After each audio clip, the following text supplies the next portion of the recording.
What is up, everybody? Welcome to Inkademy Speedladder, hosted by Dapple Productions. Sorry, it's actually Inkademy Speedladder 10, hosted by Dapple Productions. I'm joined here by Riley. Riley, how are you doing tonight? I'm doing just fine. How about you? I am a little tired, but I'm doing great. And with that out of the way, let's start off with our first match of tonight. Let's see what these teams... I actually didn't cut the names, I forgot. Let's see what these teams, Inked and Prankster, have to show for us now. We see interesting weapons, such as... Whoa, what's going on? Thanks, stream. Never mind. We see interesting such as Explosion Nautilus on the side of Prankster, and the Flinks Road on the side of Ink. So that's actually some interesting weapons to start off with. This place is... I believe this Splatoon's only tournament. Let's see what these teams are going to get and how they are going to seed for looty. Riley, start it off.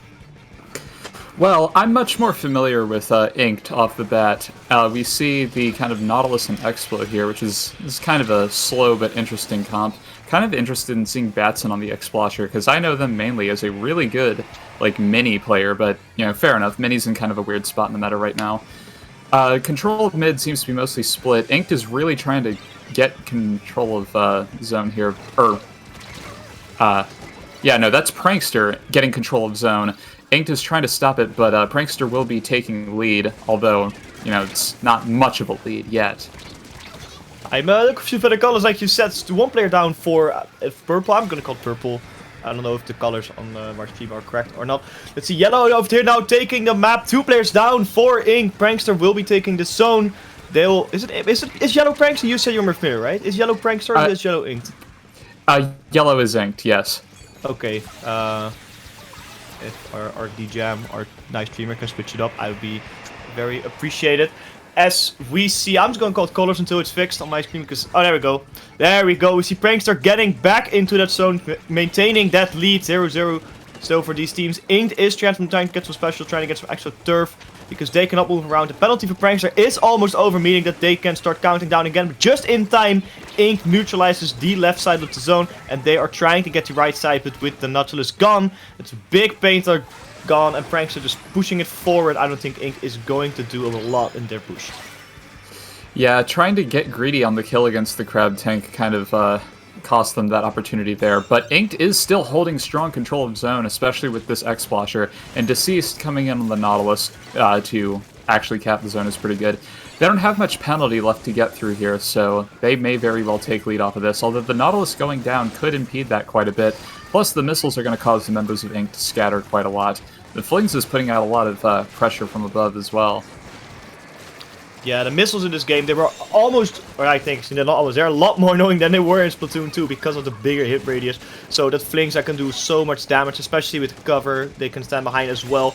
It's just super annoying, and Inked is sort of reliant on the Nautilus for the majority of their turf. Of course, the other weapons can paint as well. We see Snow here getting rid of the Flings, though, getting rid of those missiles, and with that they can retake the zones as they lost and start counting down their penalty again. But they're still not at a lead, but they are at a 2-man advantage, which might just be enough to gain the lead here. The penalty is now over. They're pushing forward. Snow with that 52 gal, getting a very good defensive position, and they're not just friend joining them, but there is a disconnect on the side of Ink. You know, it wouldn't be a Splatoon tournament without a proper disconnect, and because it's so late in the match, I don't think they can stop and get the replay in, so they have to fight this 3v4. They have to lead though, so technically with a lot of pain they could hold it, or they could hold and maintain it. Just stall out as much as you can, but it's going to be difficult against a team like Prankster. Very true, but it's just the Explo left alive here, so they're going to need to put in a lot of work if they want to hold control of mid, and indeed the E-leader picking them off, kind of making that a bit hard. So Prankster will get through their penalty and almost certainly take lead here, just a little less than 90 seconds. I'm sure that by some miracle, Inked could, you know, take control and hold on to it long enough to take lead, but it's a very tall order. We see, and never mind, they wipe out immediately. I think at this point, Prankster just has to push up, and that might be game for them. Less than 20 points remaining. Plus, they have the Booyah and the Crab online. Yeah, with all those specials and that disconnect, I don't think Inked is going to do much here. As Prankster is indeed pushing up, getting another wipeout at the last second. And with a poorly timed disconnect for Inked, Prankster is going to take game number 1 in this. They can counter picks. Or just Prankster now, or sorry, Inked can counterpick this match because they lost in this first game in this best of 3. It's all splat zones. It's all good. So before we talk about the match, because we hadn't actually had a little time to talk about the tournament, I'm gonna give you a quick intro before we go to the counter pick. So this is the Speedladder tournament. They've been held in the past a couple times. This is the first Splatoon 3 Speedladder tournament with the game's ever-evolving meta. It's gonna be an interesting one. It will be here from 7 to 10 p.m. Central European time, so it's CET. UTC +1 for those time zone nerds. It's the tournament for looting seeding. The winner, it doesn't matter all too much. It's mainly for looting. That's it's coming up. There's no bracket. How this works? It's you go on the website where you sign up. You press find a match. You'll be matched with a random team. You play a best of 3 splat zones only with an opener match and then 2 counter picks. Sorry, it's not splat only. My bad. It's the first game is always splat zones. That's what I will say. And then game 2 and 3 are full counter picks, like we see in most of the Dapple tournaments. So they can counter pick the map and mode. And with that said, Inked have chosen for tower control on Hagglefish Market. Riley, why did you think Inked chose this? Well, it's probably because Hagglefish is a good map. But for real, like as far as like the new Splatoon 3 maps go, Hagglefish is kind of the breakout star of them. And I think that's just because I just think it's a really kind of, even map. Like it doesn't screamingly favor any specific type of weapon. Anything can kind of flourish here, as it were. But yes, indeed, this is a best of 3 set. So if Prankster wins this match, that'll be it for the set, pretty much. And indeed, this is, I don't know, Speedladder is just a really prolific tourney. I believe this is the 10th version of it. The first one, I want to say, took place back in like 2019. And eventually, it kind of took on the role of existing to, well, okay. Eventually, it started to be so where it's like if you played in this, it would help determine looty seeding, which I think is a really smart decision because it gives you a more recent result to play off of. But regardless, we're going in the game, and we see that Inked has gone with the Mini and the Nautilus. So Batson kind of going back to the signature weapon here, and Prankster comes through with the regular roller in lieu of the Flingza. Yeah, the regular roller might be a little bit better here. It's a little bit more aggressive, a little bit faster.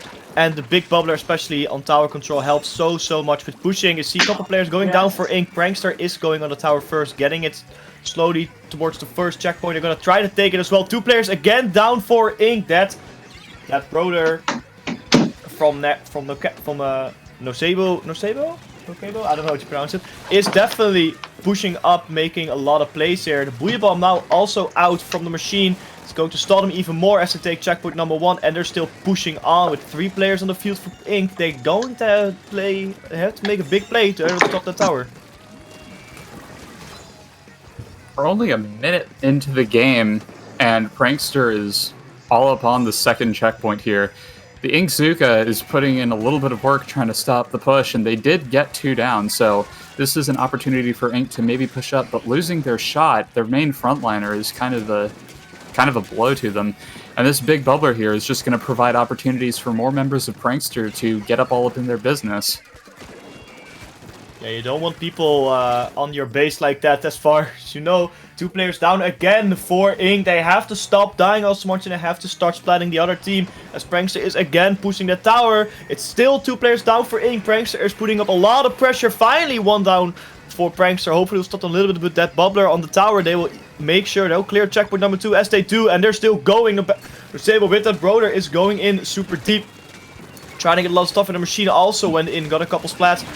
And still pushing on. The E-leader on the tower is putting up so much work, and I don't think Ink has any chance for this as Prankster takes game number 2. And with that they take a very quick set as their first Speedladder win is just in the bag.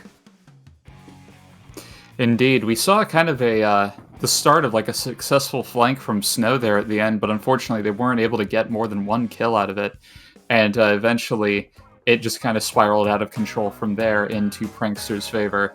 So, yes. Again, I've never heard of this Prankster team before, so I'm kind of excited to see how they do moving forward. And as for Inked, they've already proven themselves to be a very strong team during their time in low level, so you can definitely expect them to do well moving forward. Yeah, I agree. They do have to show a little bit more team play, though. As Prankster definitely make mincemeat of them.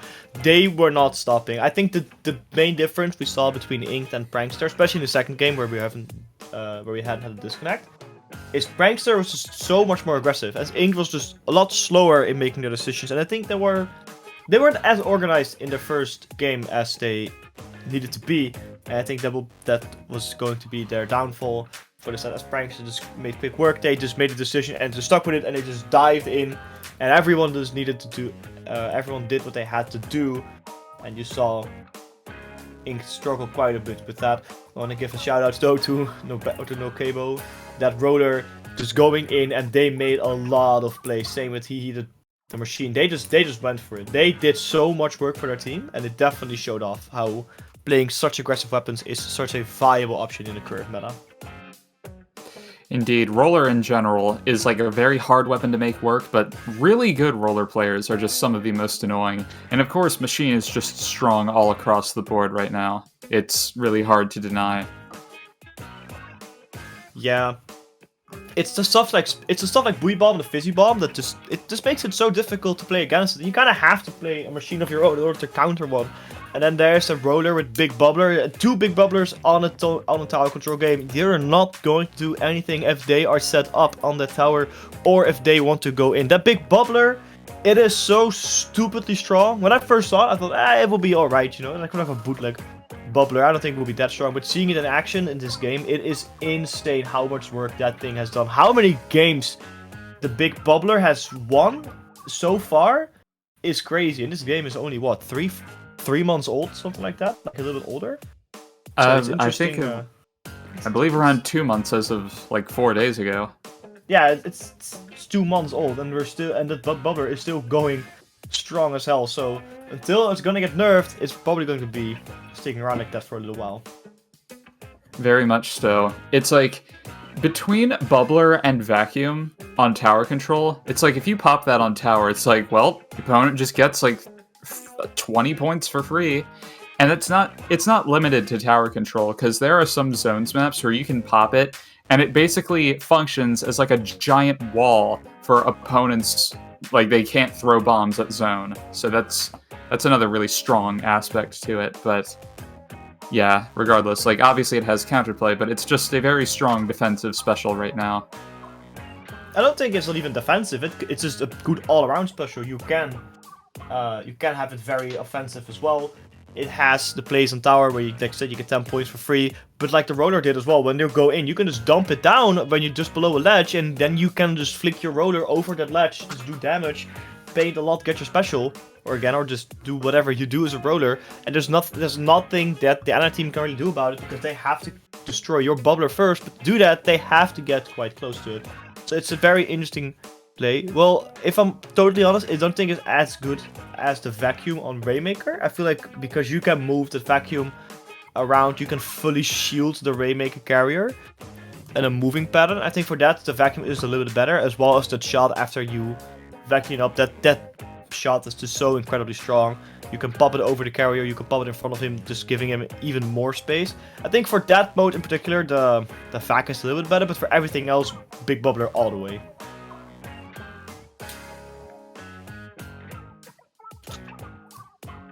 As we are talking, we are waiting for our next match in Speedladder, but as I can show or talk a little bit about what's going on in the background, it's looking a little toasty. I don't think the site can handle the amount of players that Splatoon just gave them to them. But I just heard we are going on a small early break to try and sort it out, because this website is slow as hell. So now you had a little bit of taste. Grab a quick drink, and we'll be back in a minute. Don't go away, folks.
You want me to open? It's your turn. Okay, sure.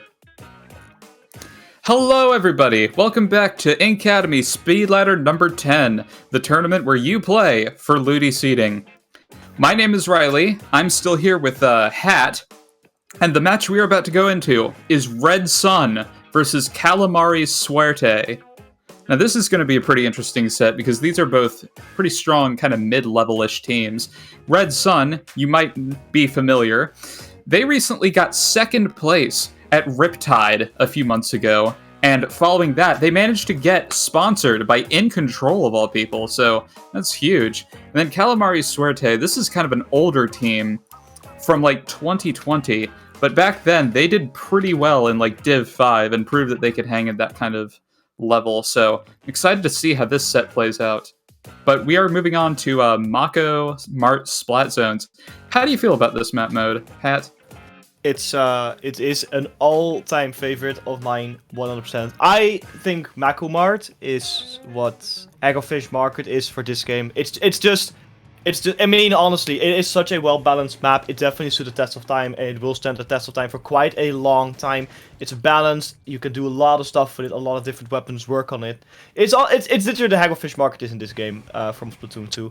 Let's see what these teams are going to bring. We see a very aggressive composition from In Control, bringing two machines, a Splash Medic and a Junior, compared to a bit more passive team of Calamares Suerte with that heavy and with that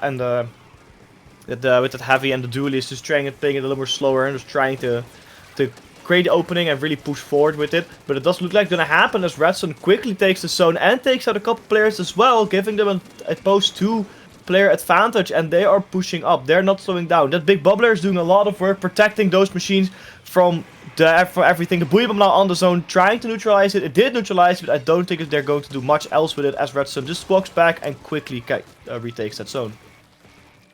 Indeed, we see the machine here proving why it's so dominant on this map, because you have so much differing level geography. So it's like you can either punch down or like attack upwards really easily here. And Admir's doing a really good job of kind of displacing the people above them.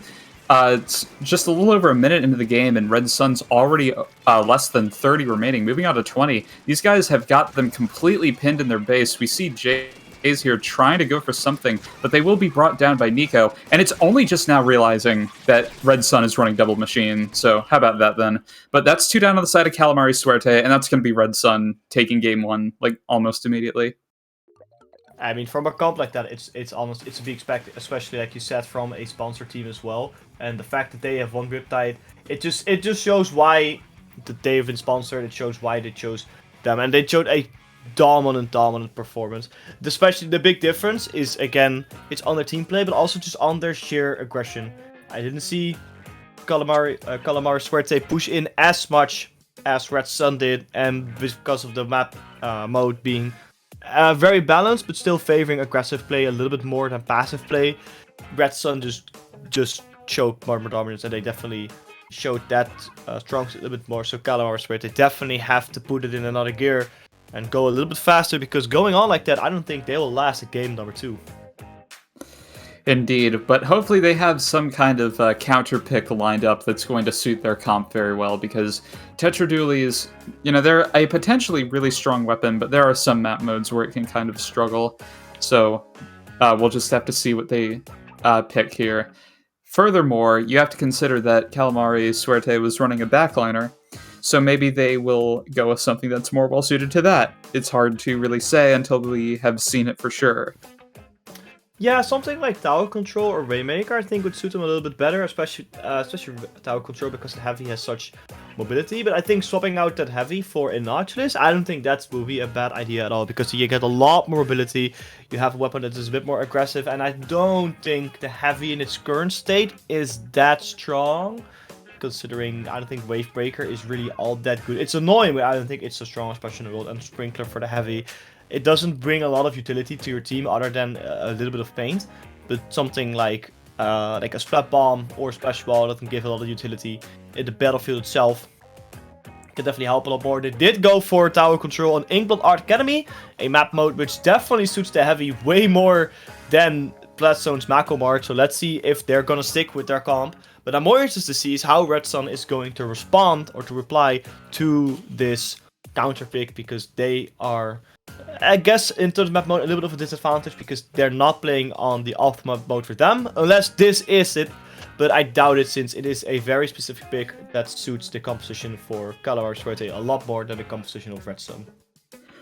Well, you have to consider that if Red Sun sticks with the double machine here, machine is just such a strong weapon, like in general, but for tower control specifically, because the Booyah Bomb can just end any push whenever it wants to. But not to mention, this is kind of another map where there's a lot of difference in level geography for machine to kind of abuse. So I'm kind of curious to see what Calamares Suerte has planned to take advantage of that, if anything. But furthermore, Inkblot Art Academy is kind of exactly what you said in regards to Mako zones here. Because it's like, both of these maps, like, they're from Splatoon 2. And everybody, like, Splatoon 2 is just still so fresh in everyone's minds that these are going to be kind of the go-to counter picks, like, out of comfort for a lot of people. So you can definitely expect to see a lot of these. But we're moving on into the game now, so let's see what adjustments were made to the comps, if any. Yeah, we see one less. Oh, sorry, go ahead. Yeah. Well, yeah, they're not doing double machine anymore, but K-Gal, or excuse me, the 52 Gal is still a really strong weapon. And the Calamares Suerte, they're coming through with, I think, the exact same comp as the last game here. Yeah, they stuck with whatever they had. I'm taking screens for myself. They stuck with whatever they had just out of comfort. But getting one last machine out there for another shooter definitely is going to suit Red Sun. That 52 Gal can do a lot of damage, and the Crab Tank with the Splash-O-Matic also helps so much. There was a quick wipeout for Red Sun. Calamares Suerte already being pushed back. First checkpoint already being taken by Red Sun. Moving on to the second, and every one of Red Sun is already pushed up, apart from Tiger on that tower, Tiger on the tower, just waiting patiently for the tower to move in a position where they can fight in as well. 2 players down for both teams, but there's still people on the tower for Red Sun. Calamares Suerte cannot get out of that spawn at all. A big bubbler pushed Nair, but 3 people on 1 is not going to do all too much, as Taigo is still chilling on the tower, waiting for something to happen. 52 gal from Nico is going in, doing a lot of damage, and still waiting for the special. Calamares Suerte is just trying to get the opening. The crab tag now in as well. It does a lot of damage, but I don't think it will be surviving all too long. Jace making quick work of it. That is not splattered yet, as the tower is still being pushed forward, and Calamares Suerte just does not know what to do, as Red Sun is going in very, very deep. Indeed, that Booyah bomb from Jace is basically the closest thing that Calamares Suerte has to stopping this push from Red Sun, and we saw it get shredded there. Jace has been doing a really good job of being aggressive, like they were able to stop a few pushes, and Magic there getting a very nice pick on Beam's crab tank. So this could be an opportunity for Calamares Suerte to move out here. They do seem to have pushed Red Sun back a little bit here, plus they have the Booyah. Niso going down as well is kind of a stop to that push here. And we see Jace going on the offensive yet again and popping the Booyah. Red Sun is pretty much backed up into their base at the moment. So this is time for Calamares Suerte to get mid, especially now that they have the man advantage, even if it's only by 1. Well, the man advantage just disappeared, as they also lost one of their own, but they have to get their hands dirty now, as they are going on the tower trying to make a push here.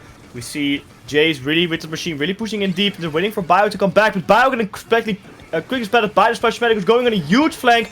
They got splattered by Jace, so but getting 2 players there definitely stopped Calamares Suerte from pushing at all. They got the Booyah bomb off, and I don't think Jace is going to do all too much with that, as they got splattered just now as well. Now Donov again trying to go in, but Nico waiting for that, saw the opportunity, just quickly made Mordigan with that splash wall. No chance at all. The 5.2 killer wheel is ready. The 5.1 killer wheel is ready to be fired. It is waiting for the good opportunity. That Wave Breaker is going to slow down Red Sun a little bit, as they are already pushing on the tower and going in deep, as they just throw that Booyah bomb and their 5.1 killer wheel just to gain a lot of people down. But they're only at the 2-man advantage. Oh, they were the 1-man advantage, but now it's 1v4 for Red Sun. I don't think they're going to last a lot longer, as they lost the tower, some Calamares Suerte on it, and that push has ended, but it pushed it further to 15. So their lead is only extending, and Calamares Suerte has not even cleared out checkpoint number 1 yet. Indeed, but we can see them waking up here. They're putting on more of a fight here, and it's funny because we can see like Niso's just making increasingly like greedy plays. It's really kind of entertaining to see. But we saw that Booyah bomb take out the Splash-O-Matic, and now Red Sun is like 2 down. Bio also able to get a nice pick on the machine, so now this might be an opportunity for Calamares Suerte to get past this checkpoint here. Niso does have the Killer Whale at the ready, so they could possibly do something with that. Bio deploying the Reef Shark and able to get a nice pick on the Gal as well, and Donuf going in. There's 3 members of Red Sun all piled up on top of each other. 1 Splat Bomb here could end this, and Calamares Suerte is putting the points on down thick. They're finally going on. A lot of people down. All of them are getting splashed by Bio. The tower is so close to being a lead. That bubble is amazing, protecting that crab from anything. But the tower is still being pushed forward. It's at 22 now. It's so close towards the lead. But the 5.1 killer wheel is stopping that push a little bit. But it's still a very good position to be taken on, as 2 players from Calamares Suerte are still in the range to get the tower back relatively quickly. They have the big bubbler ready from Donov. They can place it down on the tower and get a lot of points. And the big bubbler had been deployed just in time as a bomb went into it. They are going to get the lead here, probably. They are pushing on it at 20. They're only 6 ticks away from getting that lead. And with 2 players down for Red Sun, this lead is just so close. It's 1 point away, but just not quite there. Bio trying to go on it. Jace trying to go on it as a wipeout, but with the last couple seconds, nobody of Calamares Suerte can reach the tower anymore. At 16 to 15, a whole 1 point difference. Red Sun clutches it in the end, takes game number 2 as well, but that was incredibly close. Yes, the 1 point meme, very unfortunate. That was an incredible effort from Calamares Suerte, though. They realized what they were doing wrong and adjusted their playstyle, like, just in time, but sadly just couldn't pull through right at the very end. It's unfortunate, because you saw Bio on Plat. They were basically forced to do something. Like, they could back off, but, like, that wasn't really going to accomplish anything either, but they couldn't get any picks out of it, and the unfortunate wipeout at the end basically sealed its fate. But still, that was an incredibly entertaining game, and Calamares Suerte showing that they can come through, like, when they need to, but Red Sun just able to clutch it out just a little bit there at the end. Yeah, 100%. Calamares, Suerte, they have the management, they have the teamwork. It's just that they're not as aggressive as they should be. And maybe on the last fight, they should have jumped on the tower a little bit earlier, just to keep it in a good position for the teammates to go back. But it would have been a little bit risky because they had to go into the open. So I see why they did not. Maybe it would have been a little bit of a better play, but you know, that's always talking about the ifs and else. We can't really talk about that because Red Sun, they did pop off. They did what they had to do, but that could have been so different, and it definitely could have been in Calamares' Switch favor as well if they were just able to stay on the tower a little bit longer. You know, what if the big bubble was placed a bit later? It's stuff like that. It makes the small difference. But like you said, Calamares Suerte definitely has the power to go and drive in this tournament and definitely show a lot of good results here. As we are now waiting again on our next set. Let's see how the current bracket is in. About 40 minutes into the tournament. I don't know how many matches have been played because the website has been reportedly lagging like crazy. So I'm going to try to look into the standings and see what the current standing is, as it is incredibly slow. I cannot believe it. You have to consider that, yes, the website is lagging because there's about 100 matches being played, but consider, like, on the contrary, there's 100 matches being played. Think about how many people came out here to play Splatoon 3 on a Sunday afternoon. It's a lot of people. Exactly. Like, Splatoon 3 showing that, like, hey, we can pull a lot of numbers too. Especially considering that, you know, it makes sense considering, you know, this is for Ludi seeding. Ludi is pretty much the most important tournament in the scene, like, out of all of them. So, yeah, it makes sense. Everyone's got to have a piece of the Ludi pie, so to speak. But, yes, regardless, we may or may not have our next match ready already. We may have our next match ready. I don't know. It looks to be TR Esports against Dark Pheonix. So hopefully TR Esports or Dark Pheonix can show a little bit more of a 3-match game instead of the 2-match games we have been enjoying so far. We see here some statistics from Dapple Productions. 226 matches are already completed and 134 games are already in progress. So we can do a nice calculation. And 134, so that means at least 268 teams are playing. And if they're all playing with 4 people, that means more than 1,000 players are currently playing into the Speedladder. And that's not even counting the matches that are not in progress yet, or the people that are just taking a small break to get some drinks, to get some snacks. So over 1,000 people currently playing Splatoon in one single tournament. I don't know if it's record breaking, but if it's not, then it is super close to be a record breaker for us. That's absolutely incredible, you can't lie. I mean, again, it makes sense why this tournament has such high turnout, but, like, still, holy shrimp. I think what also helps a lot with Speedladder is how accessible it is. It is, you know, it doesn't look intimidating by a giant bracket. And I think if you're just starting out, you know, you've been new into the competitive community, either through YouTube, you saw people like Dude or ProChara play. Maybe you're into it, saw something on Twitch or the Dapple Productions, or Ink Performance Labs, or maybe what I actually saw, I saw some stuff on TikTok as well from competitive Splatoon. So maybe a lot of young people are from TikTok and they're just trying to enter a tournament. I think something like this is very accessible for younger and newer competitive players to really see what it is like, because it's super easy. You know, it's not intimidating. It's free of charge, and it's super easy. Just you can play for 3 hours as well. So it's not like, oh, you play like 1 or 2 match and then you're being kicked out of the tournament because you lost both of your matches. So I think this is something good. And I think we should host them more often, as I want to give a quick shout out to Moonlight C. Bill for supporting the channel and subbing on Twitch Prime. Thank you a lot. I did it as well. You should too. You get some cool, cute emotes. But with that out of the way, do you know a little bit more about TR Esports or Dark Pheonix, Riley? Okay, well, Dark Pheonix I'm not all too familiar with, but I have seen the name TR Esports a handful of times. I believe that this is a European team. I think I looked up in the past if they were actually sponsored by something, but I couldn't find any confirmation of that. I remember that both in seasons 12 and 11 of Ludi, they were Div 5 in both cases. So that kind of gives you an idea as to what level they're kind of hanging around. And again, for Dark Pheonix, looking at the roster here, yeah, I unfortunately do not recognize any of these players. TR Esports I'm a bit more familiar with. I believe I scrimmed them once, but I don't really remember their weapon pools. But I guess we'll be seeing that here as we move into Splat Zones on Sturgeon Shipyard. Yeah, TR Esports, I just looked it up quickly. They are a Spanish esport organization. So they are from Spain, and they make delicious food, and they are very handsome people. Let's see if they play handsome in this Sturgeon Shipyard match as well. They are a little bit faster on going into the zone. They have a little bit of a more aggressive comp, as the Dark Pheonix is definitely running something quite unconventional for Splatoon 3 Special Pro, and a Blob Blobber and a Hydra Splatting, so it's not the most conventional team you have seen in Splatoon 3, but they're making it work as they take out 2 players from TR Esports, and they are going in the zone and claiming it with that rain cloud, but they lost 2 players of their own as well, so it's not going to look like they're going to capture it. So, but neither is TR Esports, as this zone is going a big fat 50-50. TR Esports finally took control of the zone. That took more than 30 seconds at least, almost 40 seconds for zones to take control. It's not super usual to be for the zone to be neutral for that long, but TR Esports, as they kept the zone, also got a triple splat, and they are pushing Dark Pheonix back into their spawn where they think they belong.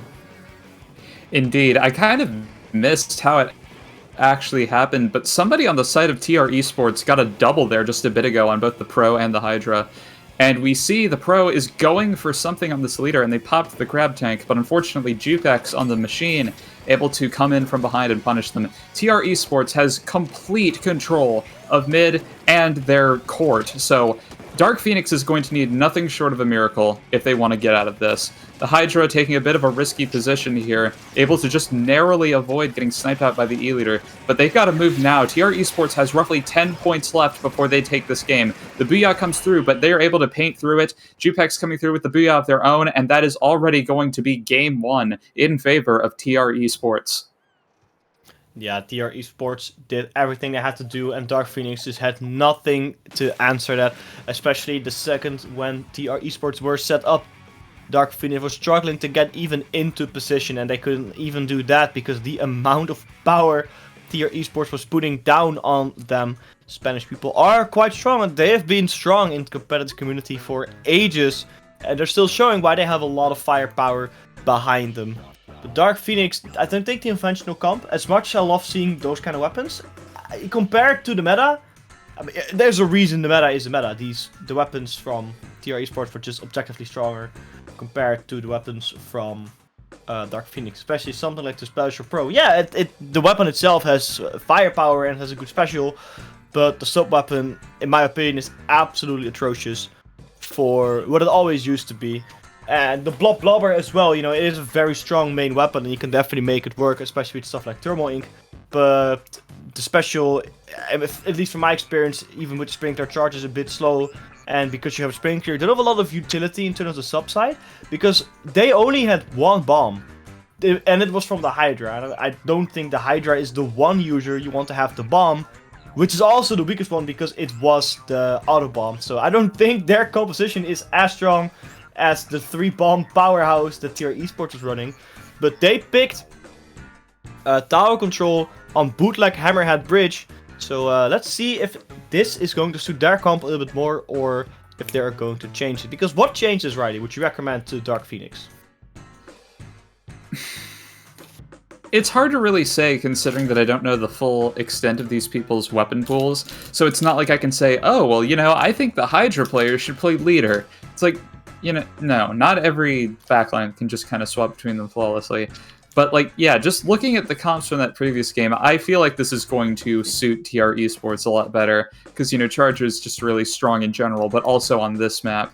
Plus, the machine is able to really, you know, punch up at tower.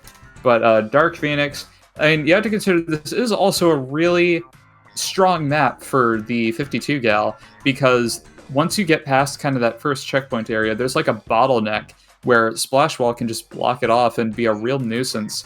So, you know, hopefully Dark Pheonix chooses to abuse that, if nothing else. But you know, I can't really suggest what changes might be made, but surely they have to have something in mind if they counterpicked this. They probably will. Let's see if it is going to change or it's going to stick around. It looks like Dark Pheonix changed it up a little, or Tier Esports changed up a little bit by swapping out their Splashomatic for a Splatter Shot. And we see a little change as well for Dark Pheonix as they swap out their Splatter Shot Pro for a machine. So both teams are playing it a little bit differently. A little bit more aggression from Dark Pheonix, which is absolutely good. But they're still sticking with the Blubber and the Hydra. So I don't think their utility is still not as strong as it could be. But they can probably make it work as 2 players go down for Dark Pheonix and 1 player go down for Tier Esports. But Dark Pheonix is taking the first couple steps on the tower, pushing it to 96. But only with 52 alive, they're not going to make it last all too long. Indeed. I feel like the going from Pro to Machine, I think that's a good change, but yeah, they weren't able to really get much out of that little push there, and TR Esports is already making their way through this first checkpoint with both the Booyah and Wavebreaker waiting in the wings, and Jupek's able to get a nice pick on the machine here, so Dark Pheonix has got to like build up their specials. We see the Hydra kind of moving forward and going for kind of an aggressive play there, able to bring down 3 on the side of TR Esports and only getting it down to 57. That's a pretty solid push, but it's definitely nothing to, you know, worry too hard about. We see Javier on the tower trying to put out the Booyah. It's pretty well placed, able to put out some pressure and hold them back a bit, but that's still 2 down. And they're clustering on tower pretty hard.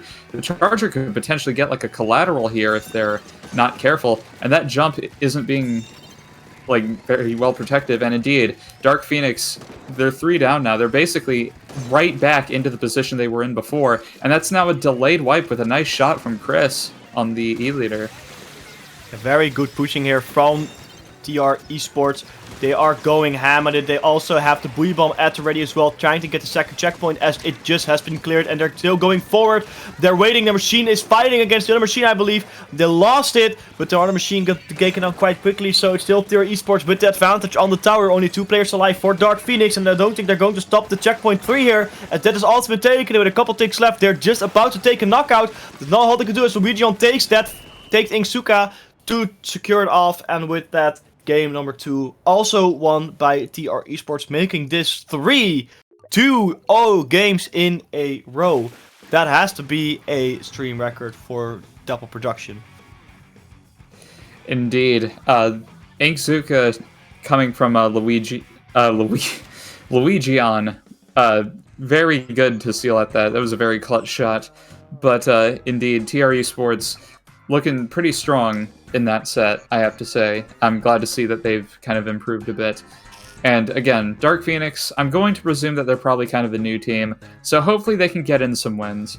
And this kind of leads back into what you were talking about earlier, regarding Speedladder being a really good tournament for new players.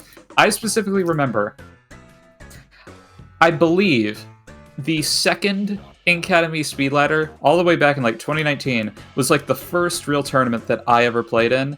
And even at the time, I thought, like, you know, I believe the team I had at the time, just kind of a little pickup of casuals, we went like 2 wins and 5 losses out of all the sets we played. And even at the time, I thought, like, you know, I really like this format. I like how fast it is, and I enjoy how I can get matched with players around my level. So, you know, if you're like a casual player looking to get into a Splatoon tournament, you know, next time a Speedladder tournament comes around, definitely consider, you know, signing up for that. But, you know, like, there's no shortage of tournaments catered to the lower level players, so, you know, keep your ear to the ground about those. But, you know, Speedladder, definitely a nice format for kind of the new guy. Yeah, I cannot agree more with you, Speedladder. I used to play it. I think I played the first one, the second one, and the third one back when I still played competitive Splatoon actively. Both with, I think, all different teams. Actually, I'm not entirely sure which teams were. I think one was Ijisu and one was Misaki, all the way back in Splatoon 2, for those who remember the good old days. I think Alice is going to talk about, to hype up the chat probably, because those were the good old days. I used to play Speedladder as well, and those were always so much fun. It was also just so casual, you know. I didn't feel a lot of the pressure, and every time it was a new match. And even if you lost one, you went into a new. I was like, okay, fresh mindset. We're not out because we're not going to be out for the next 3 hours, so we can just actually play. You know, we can take a small like 10-minute break if we want to, and stuff like that. Just makes it so incredibly accessible and so fun. You know, it's a good way to end your weekend in Europe, and it's a good way to have a nice day activity if you are from the Americas, and if you are in the Oceania region, then well, you're going to cry at light or early morning because it's not at a very competitive time for you there. As yeah, it's 5 a.m. You know, it's like, oh, you play the tournament again. Oh, I still have to go to work. So I cannot imagine them being super active in there. But we saw some Japanese teams being incredibly dedicated, as we saw in 20XX, where some Japanese player had to stop because they had to go to work, which is, I think, it's super ironic. So yeah, definitely, like you said, it's super accessible and it's just fun. And as you know, like I said, STRs, loaded teams or loaded tournaments for newer players. I think Speedladder is definitely the #1 to get into competitive Splatoon with. Absolutely. Definitely give this a look at if you're interested. But regardless, that was a pretty solid set, and we are going to be going to a short break here momentarily, so we'll be right back with more exciting Speedladder action. Don't go away.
What is up, everyone? Welcome back to Speedladder. I'm still your host, Het, and once again, still joined by Riley. We are about to go into our next match after we had a very intense set just a moment ago. We are going to see Name Unavailable against Drifting Tide. So Name Unavailable is actually their name. It's not because the website from Smash GG is dying. No, it is actually Name Unavailable. And Drifting Tide is also their regular name. Riley, you said to me that you recognize Drifting Tide. Can you talk us about him? Yes. So by this point, the secret is out. A lot of people probably recognize. If you have played League at some point, you have fought Drifting Tide. These guys used to be known as Ultra Inc. back in like 2019 or so, but never really started playing tournaments until the last season of Ludi last year. But they've been doing really good in nearly every tournament they've played, because as it turns out, like, even if you're not getting a lot of comp practice, if you play the game just constantly, you will become pretty good at it. Like, especially if you're just doing League, because these guys have built up so much team synergy, and it has paid off with really strong results in tournaments like Ludi and also Low Ink, getting like 5th place, I believe, 2 months in a row. But regardless, set happening. Drifting Tide has taken control of zone, and it's just the E-Leader here. We see this shot here is trying to just bomb up the plat. And they have the Zuka too, so that's going to put out a lot of pressure, especially from the high ground up here. Yeah, you know, because, you know, if you play a lot of League, like you said, Drifting Tide, because they got so good. If you play a lot of League, a lot of the competitive teams are also playing League. So you get practice against them slowly and steadily, and especially if you are in a rotation where a lot of people are playing, you can get the bootleg scrim in. But we see Drifting Tide here, like you said, is going strong. They are destroying Name Unavailable. They are keeping them at bay. The Booyah bomb going out into the center. Now also the Wave Breaker going out onto the zone, trying to get some stuff down. It's going to get some players marked. The E-Leader getting a nice splat on only one. Getting another splat on JF. And that is going to be opener for Name Unavailable, as they are going to take a 3rd player and getting the zone here. And now they're waiting for Drifting Tide to respawn, because they are going to fight it back. Obviously, Name Unavailable is slowly getting some specials. The Junior is also respawning. They're trying to keep Drifting Tide at bay as they were doing it to them. But Name Unavailable, I don't think it has as much firepower as Drifting Tide does. The Nim VP with that Inkjet trying to fight E-Leader. Very risky play, but E-Leader has been splatted. And now 3 players down for Name Unavailable, as Drifting Tide quickly makes work of them and taking back the lead with taking back the zone with a wipeout. Yes, indeed. Drifting Tide did a really good job of coordinating all their specials and using them to pick off Name Unavailable one by one. But also, that was still just a generally solid push from Name Unavailable. The leader getting that nice double to get the push started off. But regardless, we saw the Junior has gone down as well, and it's now a 3v3. Name Unavailable is now trying to just kind of build specials and use them to their advantage. We see the Wave Breaker here calling out this Tri-Slosher. They've got to be pretty weak by that now. Machine going for a kill here. They will get it, but it's still a 2v3, and Drifting Tide has less than 10 points left from taking the game. They've got to drop if they want to do something, but there's not enough time, and that is going to be Drifting Tide taking a pretty competitive game 1. Yeah, Name Unavailable definitely had some opportunities, and they took one by heart, but Drifting Tide showed so much more strength. They've been playing for such a long time, and it showed how well they were playing together. And also so many golden special badges. Hello, this game's been out for 2 months. Where has the time been? Wow. Again. That just shows how much they've been playing. That is insane. I don't think I've ever seen so many golden special badges in like one team. That is crazy. I reiterate, like, if you play the game incessantly, you'll get pretty good at it. And yeah, like, what's more is that I believe, at least in the case of JF, and I believe not, or X not, this is mostly like a team of one-tricks, I believe. X not with the K Machine and JF on the Junior. As for the other two, I'm not really too sure. Nim VP, I apologize. I have no idea how to pronounce that. But yes, Nim VP, like, they were playing Tri-Slosher, but they can also play E-Leader. So, you know, that's certainly a weapon pool. What's more is that they're... Like, in addition to playing the game a lot, Nim VP is apparently pretty known for doing, like, trick shots. So, that's certainly something that's going to... Like, practicing that a lot is going to make you pretty good as well. But regardless, counter picks. We're going to TC on Hagglefish Market yet again.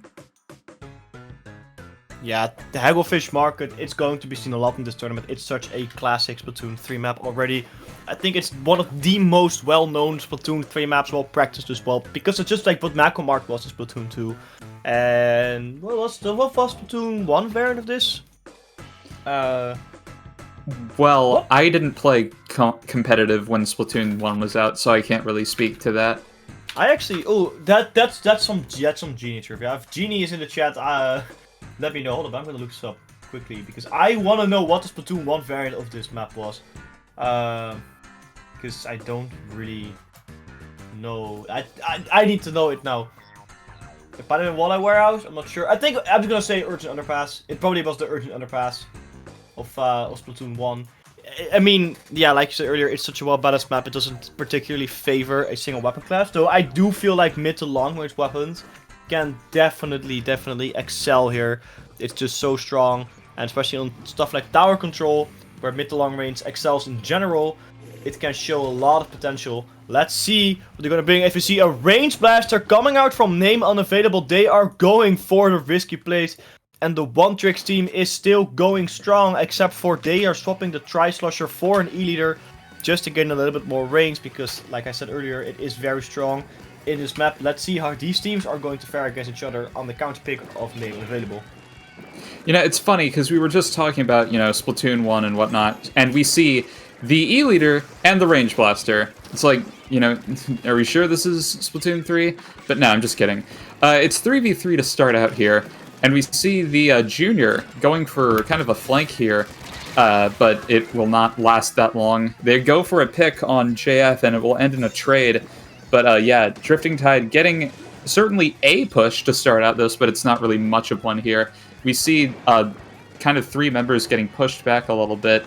We see Ghostly Dip, I believe that says, on the Nautilus here, trying to create an opening and getting pushed back yet again. The Booyah is doing really good at holding them back still. Drifting Tide has pretty solid mid control here, and X-Not getting a pick on the Nautilus, I believe that was, and it's just the E-Leader left on the side of Name Unavailable, so Drifting Tide able to restart that push pretty handily. Yeah, Name Unavailable, they have to do something. Drifting Tide is going for their first checkpoint now with a bubbler on tower. They're definitely going to take it. Nim VP with an E-Leader just sticking there at the far back as their entire team is going in strong. Name Unavailable just losing Ghostly Gip, and that is going to be so annoying because that Nautilus is such a good powerhouse against the E-Leader. Well, there's still the E-Leader, of course, but having that Nautilus go in does definitely help as three players do fall for Drifting Tide. Maybe Name Unavailable can finally start pushing as only JF is alive with that Junior, but the Junior's not going to fight a whole team on their own, so they have to fall back as well. But Name Unavailable is just not fast enough to get to the midpoint of the map, because it looks like Drifting Tide is already fighting at the mid and just defending their position already. Name Unavailable definitely has to go in. They have the bubbler and they do also have the rain ready, so they can make some work. They put down a wave breaker to get some position of people in. With one player down, it's going to be difficult. If they're still fighting at mid, the range blast now fighting X-Not, but X-Not quickly make work of them. Did not expect, Niborek did not expect X-Not to flank there, and now they're looking after, I believe that's called, that's the Junior or the E-Leader. X-Not is going in strong. That Booyah Bomb now into spawn, trying to push them back, and again, Drifting Tide is pushing in hard as Name Unavailable made a big mistake of not pushing forward earlier and taking a second fight to them, because now they have to fight again in their spawn with one player disadvantage. Indeed. Nim VP trying to hang on to this tower here, forced off just a little bit, but Oliwan with the Inkzuka putting out such a lot of pressure, even though it didn't seem to get a pick out of it here. Name Unavailable does have the man advantage, but they're still pretty heavily staggered here. But the E-Leader is in a pretty safe spot, even though they are marked here, and JF is being super aggressive under all this fire from both the Wavebreaker and just the main weapons of Name Unavailable. But the push from Drifting Tide seems to have ended. But again, Oliwan on the Inkzuka is holding them back at least a little bit. Again, not able to really get any picks out of it, but still, Name Unavailable seems to be pretty heavily staggered. That was a prime opportunity to move up, but losing Nibarak on the Range Blaster is kind of a problem. And the Junior going down to the Booyah as well is going to leave them even more staggered. So now Xnot has free room to push up yet again. Yeah, Name Unavailable is not doing the work they have to do. It's going to be another 2-0 set, or can Name Unavailable somehow take it back? They have about a minute and 20 seconds left to do something. But Drifting Tide is definitely pushing the tower forward. They do have a one-man disadvantage though, so Name Unavailable definitely has a golden opening here. As Josie the Junior just fell down. And with the big bubbler gone, it makes things a little bit more difficult than it needs to be. Goes to Gibbs with an Nautilus trying to get some ground and trying to get some splats, trying to push people back. They're doing a good job as the tower has been neutralized again, but with a minute left on the clock, they can still definitely win this. We've seen Calamares earlier, Splatoon 1, 2, and 3, so it's not unheard of. But unfortunately, getting splattered by a Nim MVP, or Nim VP, that does suck for Name Unavailable because the Nautilus is such a powerhouse for mobility. They do have 3 specials ready though, so they can definitely do something. And Nim VP almost making work of Terratius, but they just got away. They just got away in time. The Junior from Josie again down with 30 seconds left on that clock. Drifting Tide is just going to hold their position. I think they're going to push as much as they need to, or they're not going to push it all really because they don't have to. JF with the bubbler now ready for that defense. It's going to be super tough for Name Unavailable to do a lot here. Indeed, we saw the Range Blaster trying to go for a flank here, and they were able to survive at least a little bit, but yeah, it didn't really get much out of it. Just 10 seconds left in this game, and Drifting Tide is not shrugging this mid control even a little bit here. We see the Nautilus try to go for something, but they will be brought down, and JF hanging onto the tower will seal this set shut as Drifting Tide takes it 2-0. Another 2-0. It has to be some kind of record here in Dapple Productions because every set that has been on stream so far has been resulting in a 2-0. Drifting Tide making a very sensational player, and they showed why they have all those golden badges. They showed why they have been playing so long together. Like you said, if you just play the game, you get pretty good at it. And I'm gonna be honest here, Drifting Tide, they're pretty good at it. Yes, indeed. This is a really strong kind of low-level team. I would not be surprised if they end up getting banned from low-level pretty soon. But yes, regardless, Name Unavailable, it's hard to tell if this is a team or just a pickup. Again, it's one of those teams where I don't really recognize or familiar with any of the members. But again, hopefully this isn't too much of a discouraging loss, and hopefully they keep on trucking. Because if the Scorch Zones game was any indication, then surely they have some modicum of skill up their sleeve. We did see like the leader getting some pretty clutch shots as well, so, you know, it indicates that they know what they're doing. But regardless, that's going to be it for that set. So I believe we'll be going to break once again. A small break could never hurt, because I do need some more water. Alright, so yeah, the rest of you, just hang on a bit. We'll be back with more Speedladder sets, and stay hydrated.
Welcome back everybody to Speedladder number 10. My name is Het and my co-host Riley is still getting water.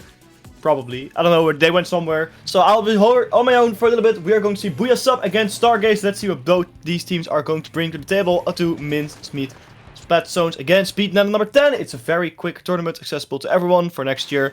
Definitely think of joining. Let's see what the team's going to bring. We've seen E-Leader for Booyah sub and a Squeezer for Booyah sub, which makes me very happy to see as a old Squeeze mate. And we see the glue gas, I believe they're called, for Stargaze. Also very interesting weapon. A weapon I actually tried to main a lot in Splatoon 2. Let's see how this match is going. Booyah sub quickly taking the first touch and first take of the zone and getting it to a respectable 83 as it's been neutralized by Stargaze.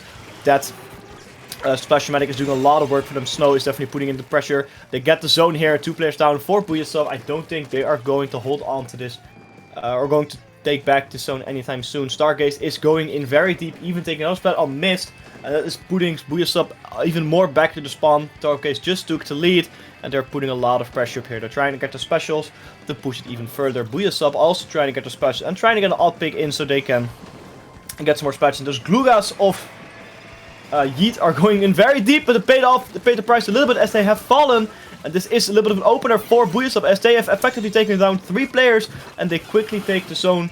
With that, I just heard Riley came back. Riley, give us some information about these teams if you have any. Okay, well, Stargaze is like a really old kind of mid-level-ish team. They've kind of been on and off hiatus since then, but they're back in it, and they're doing pretty well if this game is any indication. And Booyah sub appears to be kind of Booyah gang and a sub, which Booyah gang is a really kind of prolific and strong mid-level French team as well. If you're familiar with Mehdi, this is kind of the team that he rose to fame on, funnily enough. But regardless, yes, Stargaze in control of zone here. And the Glugas, yes, Yeet is one of the main Gluga players kind of keeping the weapon alive here. And I think that this weapon is very, like, Wall and Booyah is just a really strong kit for it because it's basically a direct upgrade to what is arguably its best kit from Splatoon 2. I mean, yes, I know the Klugas exist, but, like, whatever. But regardless, Stargaze able to hold on to, like, zone pretty well here, and Booyah sub kind of just bleeding members. We see Mist here forced to jump back, and the leader is having a hard time getting into position as well. Yeah, Booyah sub is definitely struggling to get into position as Stargaze is going to push them back so much. They have a lot more range, Booyah sub, but Stargaze is definitely making use of their aggression, which so far we've seen Splatoon 3 playstyle a lot more. Mist placing down a bubble to get some bombs to protect the E-Leader. The Inksuka out there as well. It does capture the zone and they're about half points away from the lead. Snow in a very fortunate spot getting called out and splattered. That means 2 players are now down for Stargaze and that's 2 of your painters gone. The machine and the glue are not going to paint as much as 2 players are being harassed by that crab. And now the burst bombs coming out there as well. They're being forced into their little alleyway at the far right and that's not a position you want to be in. The Booyah bomb now coming out from RDB, but not going to take the zone, only going to neutralize it. Inksuka coming out as well, shooting it up top, and another Booyah bomb sealing that deal. That zone again being captured by Stargaze, and they are pushing in quite deep, and all 4 focusing on the 3 players on the left, and it's a very smart decision, because that's forcing them into a very small tight space where they cannot push out and not do anything against that zone. Indeed, Mist is going for a super aggressive play here, and further back we saw Yoshi basically going into a 1v3 and surviving for an absurdly long time. Anything is enough to keep Stargaze off zone. But yes, Booyah sub is very close to being out of penalty here, and it's only 10 points away from lead. This could be their lead for the taking here with just a little over a minute left in this game. It's no impossible feat for Stargaze to take control of zone back, but indeed, the double Booyah bomb able to cap zone, but just Booyah sub able to just barely scrape lead. And indeed, Stargaze does not have that much penalty left, so this could be lead immediately back in their favor, unless Booyah sub has the specials to answer to that. They only have the big bubbler online, though, and the leader going down there is going to be very unfortunate, but they do have the crab tank ready. Yoshi has to be very decisive with positioning here. But it's just 10 points until Stargaze wins this. But Booyah Sub able to take it between the Crab and the Inksuka. They're 2 down. Make that 3 down, but it doesn't really matter. Yoshi has to survive here. But JB going in, trying to get the fall off here. And 10 seconds left in this game. Stargaze has control of zone. Unless KitKat is able to get like a quad collateral here, it's going to be game 1 in favor of Stargaze. Very, very well played by Stargaze. In the beginning, it looked like Booyah Sub had this game, as they were very strong in the opening push, but Stargaze quickly got on their feet and using their faster composition took game number 1. The Glugas, very interesting pick in my opinion. You don't see them all too often, and they are definitely a direct upgrade from what they used to be in Splatoon 2. But Yeet definitely showed that those weapons are very strong and very underrated. So maybe after Speedladder and seeing them on stream, you might see a little bit more of the Glugas.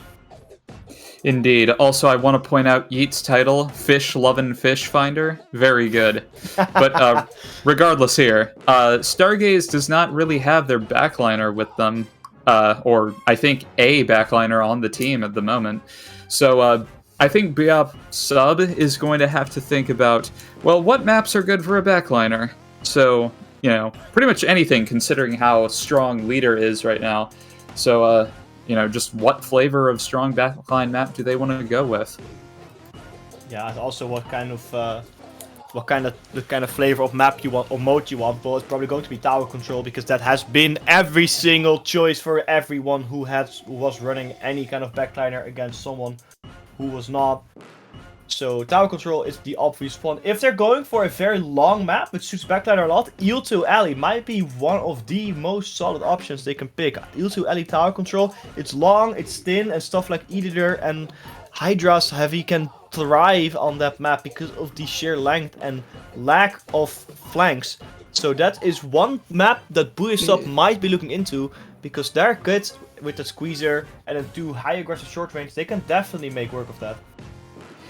You know, you point this out now, and it just now occurs to me.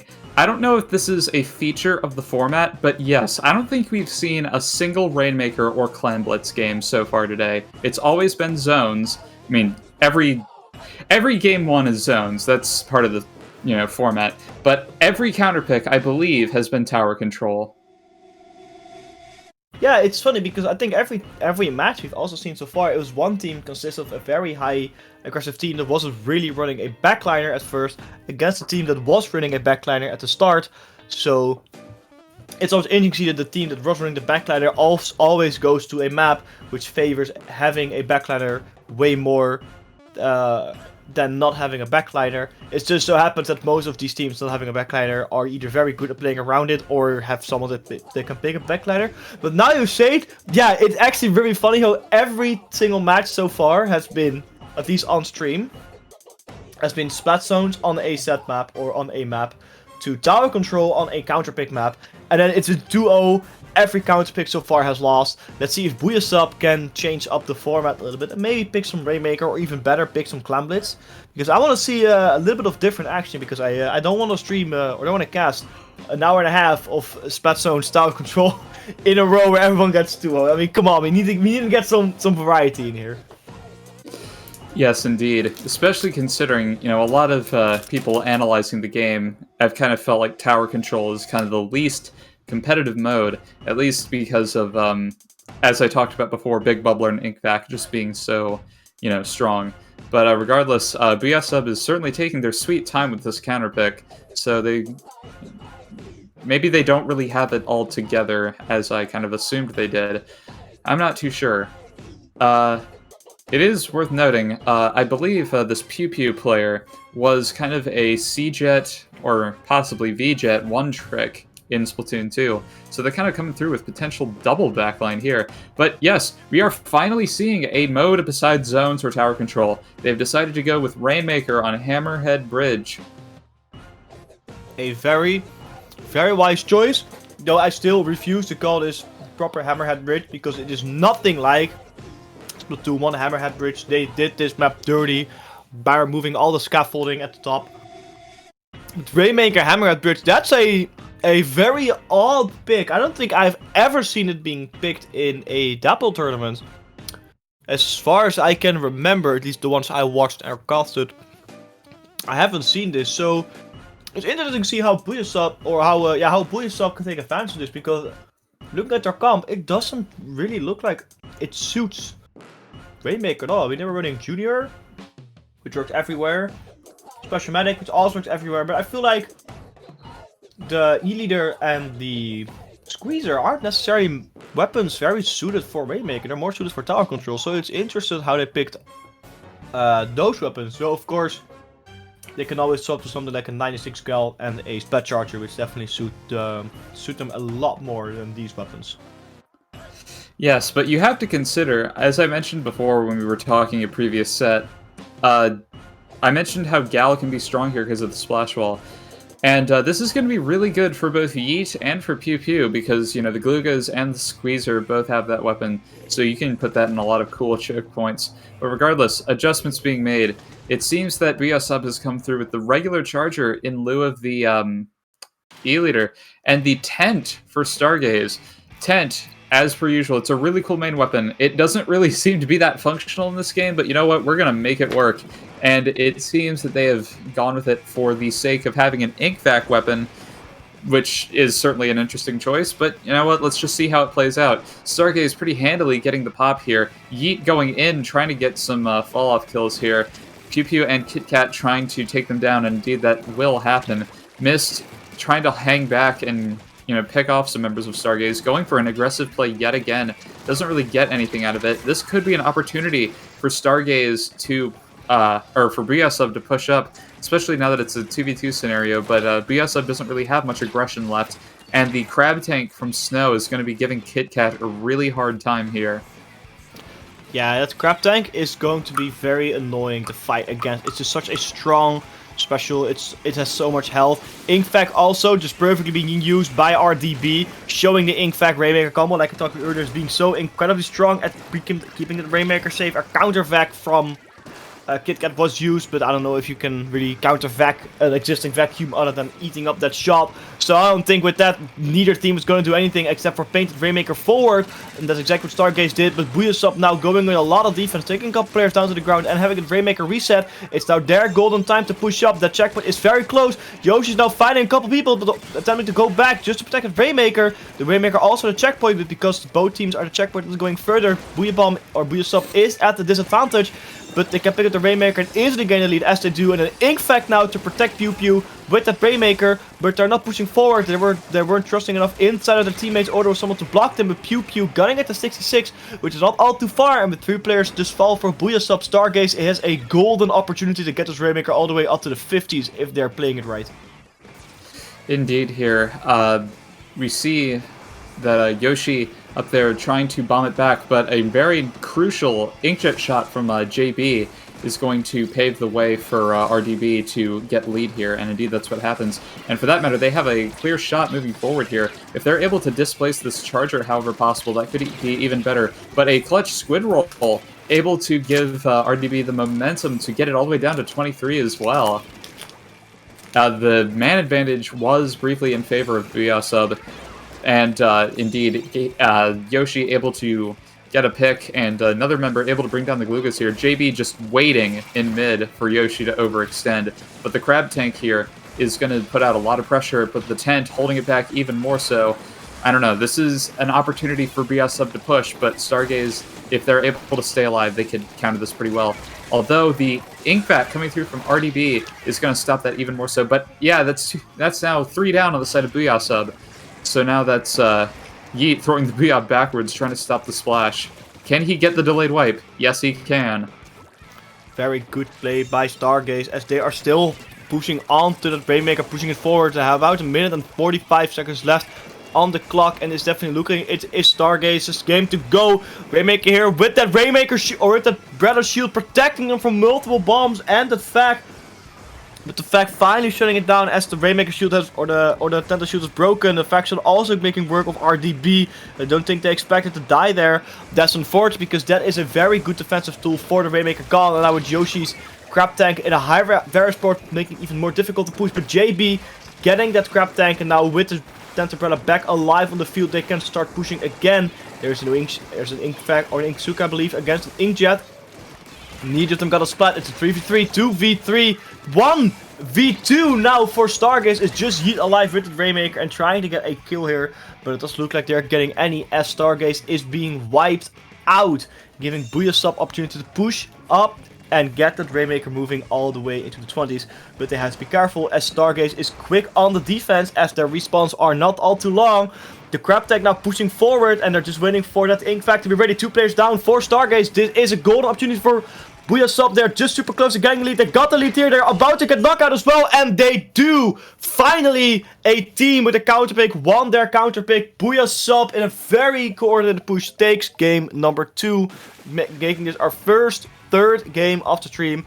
And that was a very, very well coordinated push from Booyah Sub as they get the Rainmaker all the way from the middle of the map to a knockout.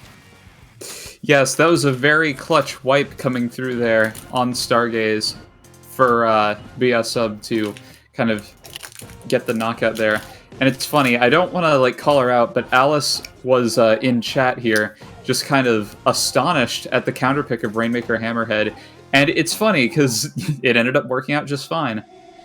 And something I realized throughout the game, the tent pick, I feel like that was doing a pretty good job of countering the Inkvac shot, because like even though he died from it once, the shield was really kind of just serving as a surface for the shot to get caught on, and in one case, it actually did save the Rainmaker from dying, so it was probably a better pick than I gave it credit for. Plus, you know, it's a vacuum weapon. That's very strong on Rainmaker. So, you know, points for creativity. But yes, the ball is now in Stargaze's court in terms of counter picks. So we just got to see what they come through with here. Again, there aren't really a lot of bad backline maps. That's why Charger is so strong right now. But they've probably got to keep that in mind moving forward here. I'm not really sure as to what to expect them to go with here. Yeah, I mean, there's a lot of stuff, a lot of map modes that Booyah Sub can pick, or yeah, that Stargaze can pick, and something aggressive such as Clam Blitz might be a very good opportunity. Tower control, I think it's a little bit on the risky side, considering that Booyah Sub is running a proper backliner and they are not. So I think Clam Blitz on a more toned down map, something like maybe Museum or Scorch Gorge, if I'm going correctly. That might be something that they could look into, because those are maps I feel like that they can excel at. Museum might be a little bit more difficult because it's so open, but it also, all the flank routes allows for a lot of mobility to be pushed in. And Scorch Gorge is the default Splatoon map, but also a very, very good map for Stargaze competition, because it is a map where they can really move in fast and they have good weapons to stop pushes as well. Yes, very much so. And we are moving on to Clam Blitz on Eeltail. So, hooray, we get to see both of the modes that we have not yet seen up to this part. So, this is going to be fun. I'm kind of curious as to if they'll stick with the tent here, because I could see this... Okay, well, theoretically, in a perfect world where the weapon class functions, I think this could be a really strong tent map, especially that low road, because, you know, tent is so wide, and that one opening is so narrow that, like, you know, there's a lot of, there's not a lot of breathing room for other weapons to have there. So I'm kind of curious as to what Stargaze does. You know, not to mention with those choke points, that's yet again more good opportunities for some splash wall tomfoolery. Yeah, we know it's map mode like this we don't see often, which really makes matches like this super interesting. And like I said, a lot of narrow pathways that Tenterbrella can excel here.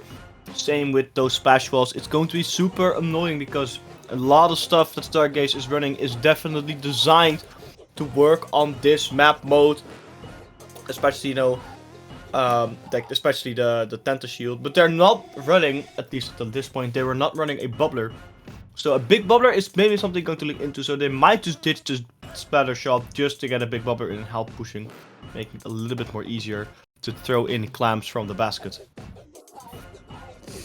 Yes, very much so.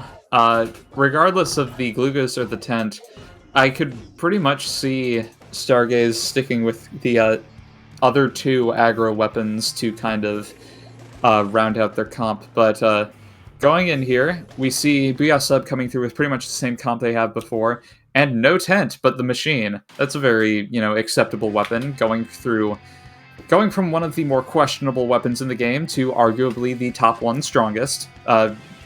It's a reasonable choice. Not to, crap on tent players, because I do like the weapon, it's just, not in the best spot right now.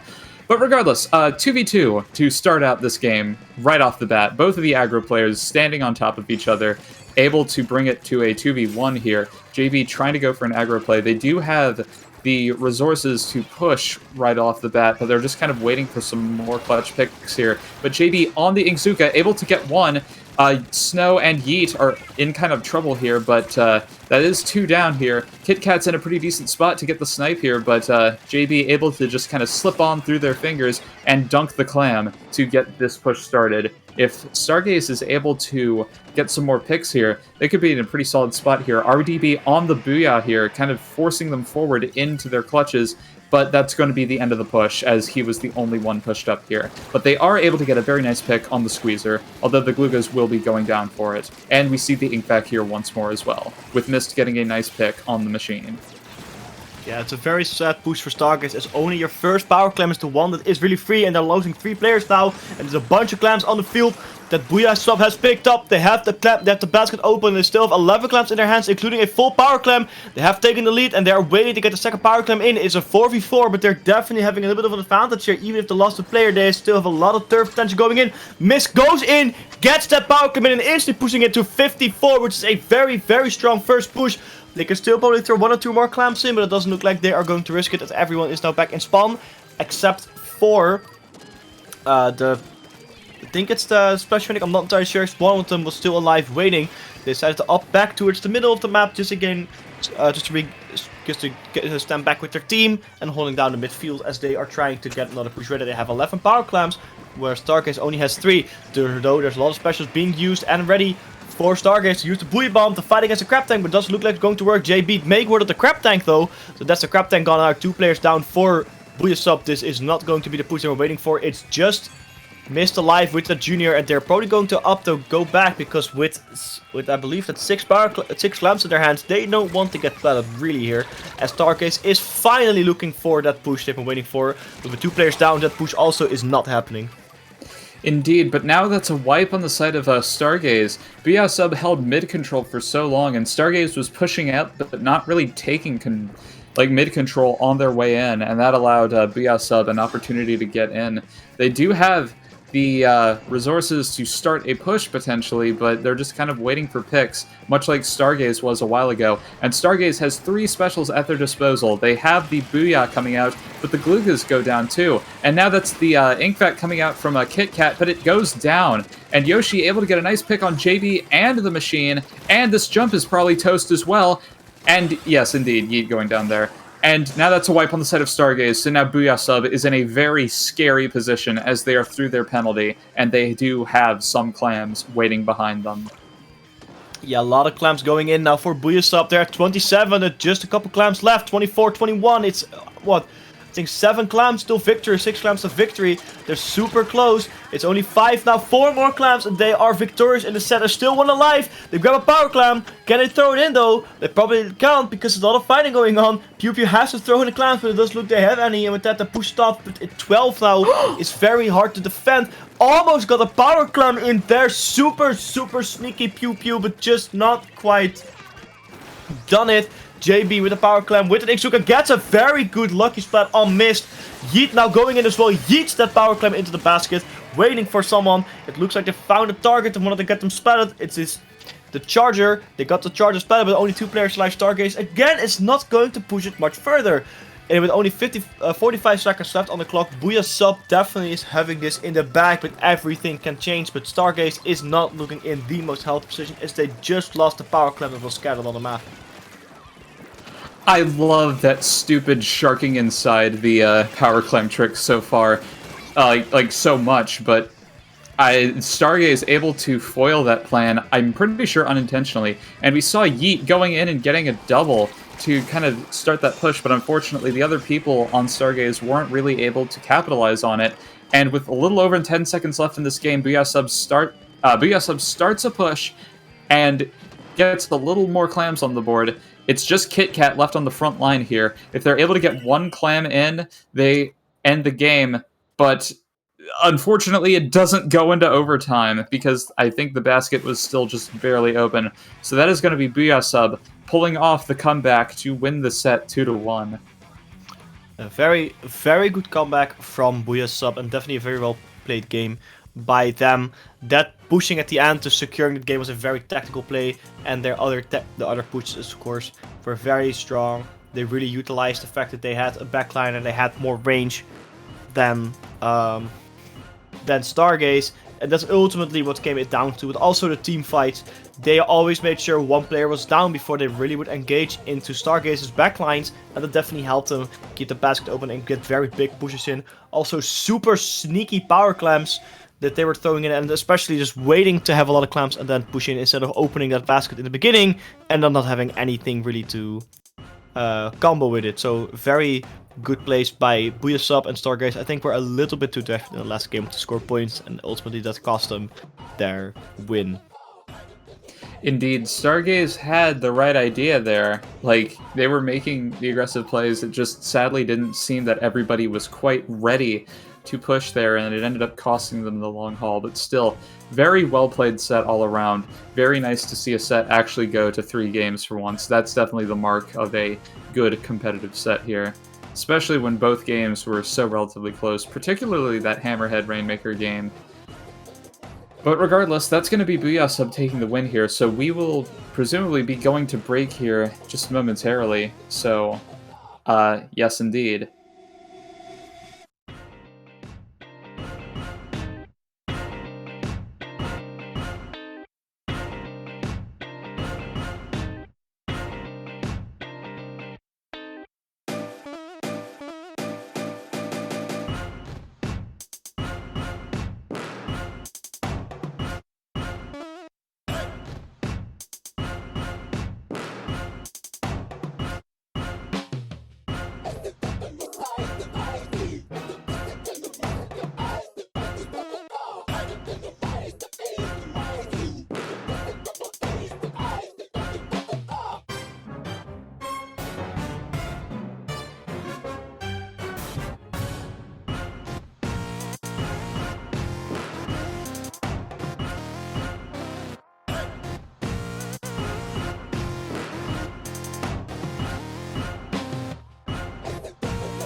Hey everybody, welcome back to Inkademy Speedladder number 10, where you will play for your Ludi seeding. My name is Riley, I'm joined here with Hat. We are closing in on the third and final hour of the tournament, and we are going to be seeing DistInkt versus Abyss Inc. So, DistInkt, I believe I remember seeing this team in Little Squid League a while back. Little Squid League, the tournament for like Div 6 and lower teams. Again, earlier I was talking about tournaments geared for lower players. Look into Little Squid League if you are interested in those kinds of tournaments. Abyss Inc., on the other hand, this is a completely new team to me. We're just seeing so many of those today. So, kind of excited to see what these guys bring to the table. Have you heard of these people at all, Hat? I think I actually know Louis Boy. I'm not entirely sure if it is the Louis that I know. We're going to see it. And like you said, DistInkt Inc. being part of Little Squid League, lower team. Let's see how these teams will face off against each other. Interesting picks already from DistInkt Inc. is the normal bow and the roller.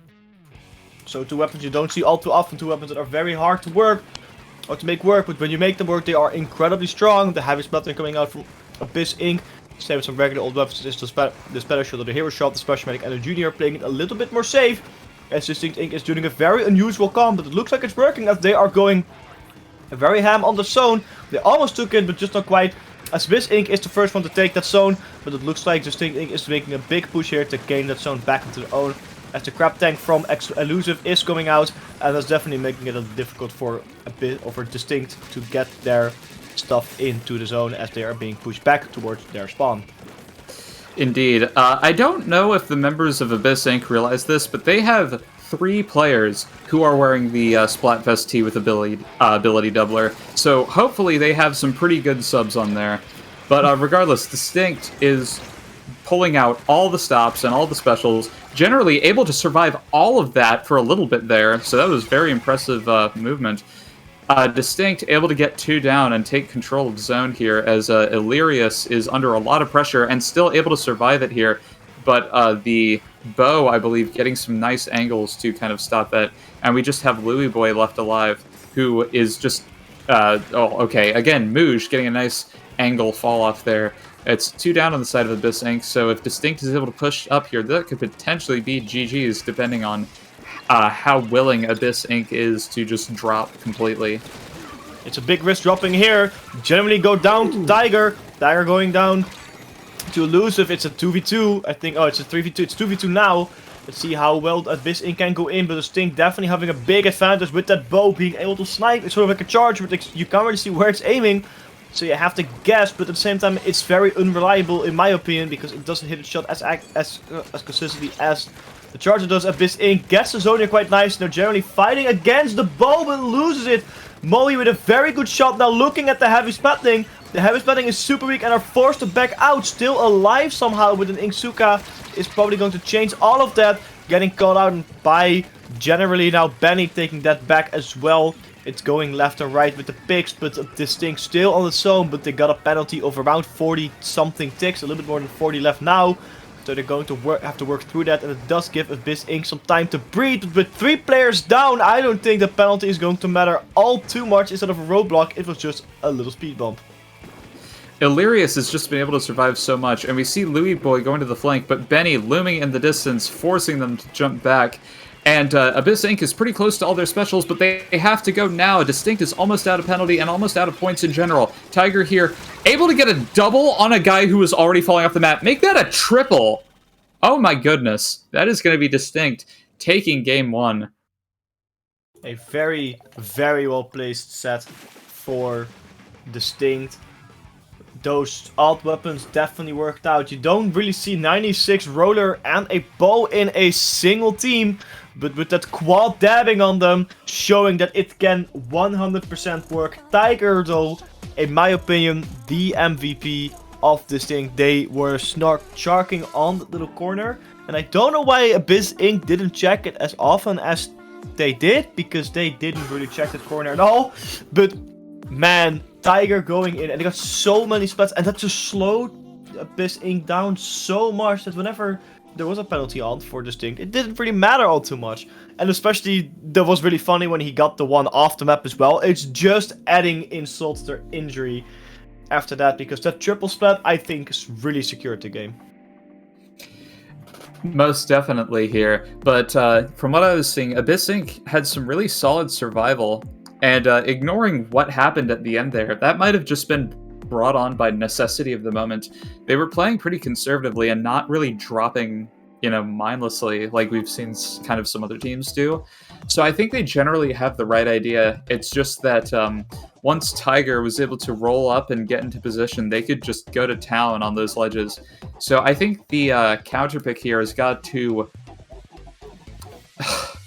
I was about to say, they've got to pick a map that doesn't really have a lot of abusable ledges, and they went to Mako Mart. That's like the first example in my head of like what not to do in this scenario. But regardless, we're going to TC Mako Mart.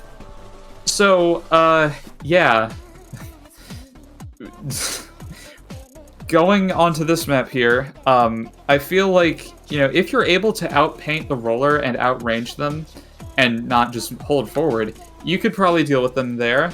And once they're out of the way, I feel like the roller's probably the big problem player for DistInkt here. So, yeah, I feel like DistInkt might have a slight advantage here, as long as they know, how to deal with the roller. How do you feel about this? I don't think Mako Mart was the play here. Also, tower control most certainly was not the play fighting against a roller, because the objective literally is an abusable ledge.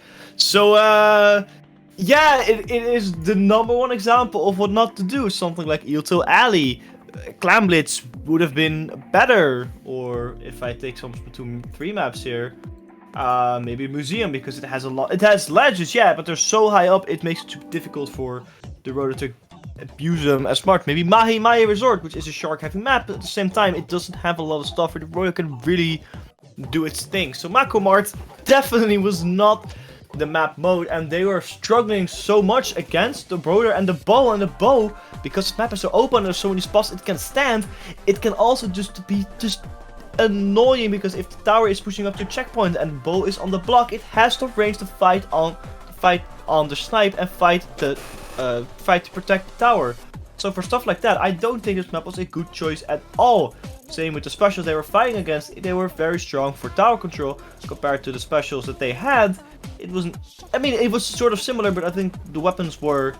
The way they played wasn't necessarily better to fight DistInkt. So let's see how they are going to do it, as they are going with a very similar comp.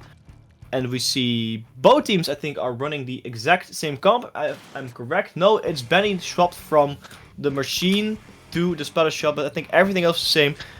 And DistInkt also noticed their shirts and changed them to normal shirts. Oh, yeah, that's a good point. Well, I was going to say, I mean, yeah, I don't think this was a great counter pick on the part of DistInkt, but surely they have to have picked it for a reason. So they've got to be feeling at least kind of confident. I figured maybe they would have some sort of strategy here. They have gone 3 down, and that is going to be DistInkt taking the first checkpoint. But, there is still a little bit of room to breathe. DistInkt had kind of the right idea in terms of holding back a little bit, and there is 1 down on the side of DistInkt. So if they're able to get their specials online, this might be a solid opportunity, but the Inkback is going to be kind of a problem here. Generally trying to take an aggressive opening, lure the Inkback shot into doing nothing. But now that's 2 down on the side of DistInkt. Generally does have the Inksuka here, but we see Boris on the Gal, hot on their tail. I don't know if generally they realize it. Are they able to win the 1v1? No, sadly. And that's going to be DistInkt in prime position yet again. Although Tiger going down, but now that's 3 down on the side of DistInkt. Yeah, DistInkt is not looking in a very hot spot here. A lot of people from DistInkt on the tower. The Vec again still alone for the 3rd checkpoint, as the 2nd checkpoint has just been taken away. And DistInkt is still not opening. They got 2 players with a flat bomb, so that's a good opportunity. Louis Boy on the tower getting spotted by the Booyah bomb, and someone else, the roller from Tiger, is still on the tower pushing it forward. They got the bubbler on, but unfortunately DistInkt got that down as well. It's a very delayed wipe for DistInkt, but it's enough time for DistInkt to get back into the middle of the map and start defending the tower for the push from DistInkt, because they are playing for around 1 minute and 40 seconds, but they haven't even scored a point, while DistInkt already pushed it down to 12. A lot of specials are going out for DistInkt though. So they are keeping DistInkt at bay, but DistInkt I don't think are choosing to push in at all. The bubbler from Louis Boy now on the tower, trying to secure checkpoint number 1. Same with the Inkvac for both sides are being thrown out now. But Boris having a very golden Inkvac, getting a splatter with a splash magic as well. Elusive losing down is huge. That crab tank is so crucial for the middle part to stop DistInkt from pushing in and attacking. Louis Boy now going on the tower, fighting 3 people. Should have went back just to secure his life and make sure he doesn't lose his special, because he was quite close to getting it, and now he's all the way back. DistInkt again, they're going to prepare to start pushing in as they are taking away at the map and securing the right side with 2 players down. DistInkt is not going anywhere. Indeed. I feel like that push was the start of something really good. I feel like Abyss Inc. on the whole, they have the right idea, but they're just not really making the best decisions on how to execute those ideas. But Elusive getting a very nice pick on Benny here. This is already a pretty good opportunity to start a push here. Their shot does go down, but they do still have some aggression left. But a kill on the heavy and Tiger slamming down on Louis Boy. That's going to end that push pretty quickly here. But Abyss Inc., DistInkt has the Inkvac at their disposal here. But Abyss Inc. has been good about not really feeding the Inkvac either, so I think once they get up to this checkpoint, we're probably going to see the Inkvac come out here. But they need to kill Boris. They're the hot target right now if they want to, turn this around, but the Inkvac coming out kind of negates that. And the shot going down once again, sadly, kind of forcing that here. But Elusive kind of on a flank here, going to be teamed up on. So now that's basically a 3v1 in favor of DistInkt here, so this could be a KO, unless Generally or Illyrius are able to stop it. And they do get a pick on Benny once more, so this could be something here, but the heavy going down is going to make that very hard. Yeah, not having your backline ready at a moment like this is going to make stuff way more difficult than it needs to be. The kill level 5.1 is now being put out by Moy, and that's going to push Abyss Inc. back even further. Generally does get a nice spot on Moy, and is looking for Benny on the arc. Can they get Benny on the block? No! Generally gets spotted by Benny, who is forced to Booyah in a very odd position. They have to throw it up and onto the block, and I don't think it did anything at all. Kind of a waste in my opinion. Elusive now with the crab tank tanking a couple bombs, but with the crab tank also didn't do anything. Didn't get a spot or a lot of turf or really secure the tower in any sort of way. So with 30 seconds left, Abyss Inc.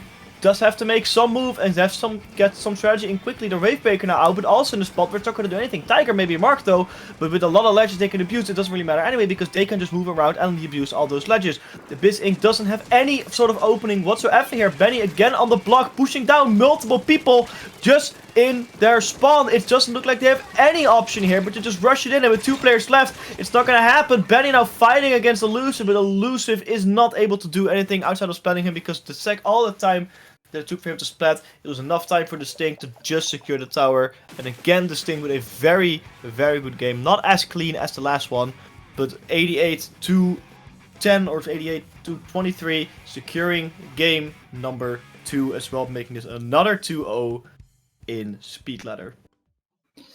Indeed. That counter pick didn't really go quite as snowbally as I might have expected, just when you consider the comps, but it did go to 5 minutes, so maybe they, once again, I don't want to take anything away from them, because Abyss Inc., the players there, they were running a good comp, they seemed to have the right idea, and they were getting some clutch picks, but the execution just kind of bit them in the end, unfortunately, so that will be DistInkt taking the set 2-0 here.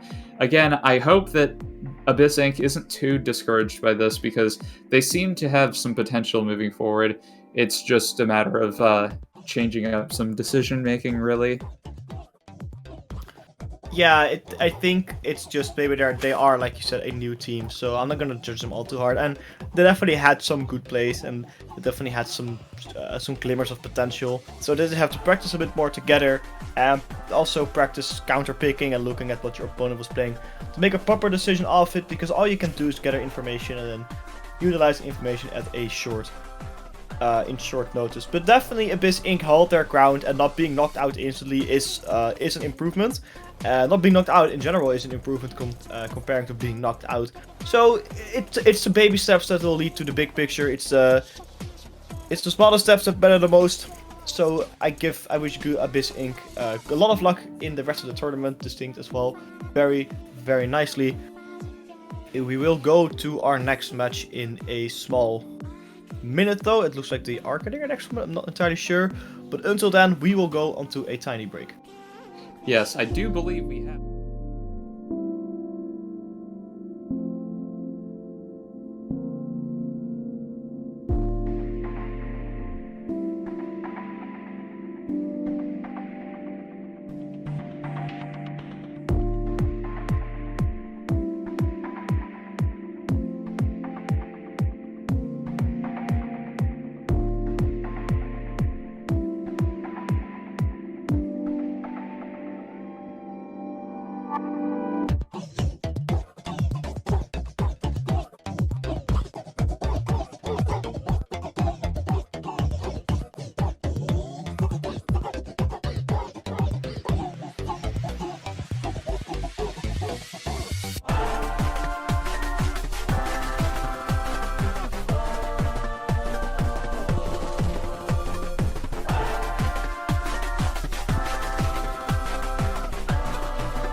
Welcome back, everybody, to Inkademy Speedladder once again.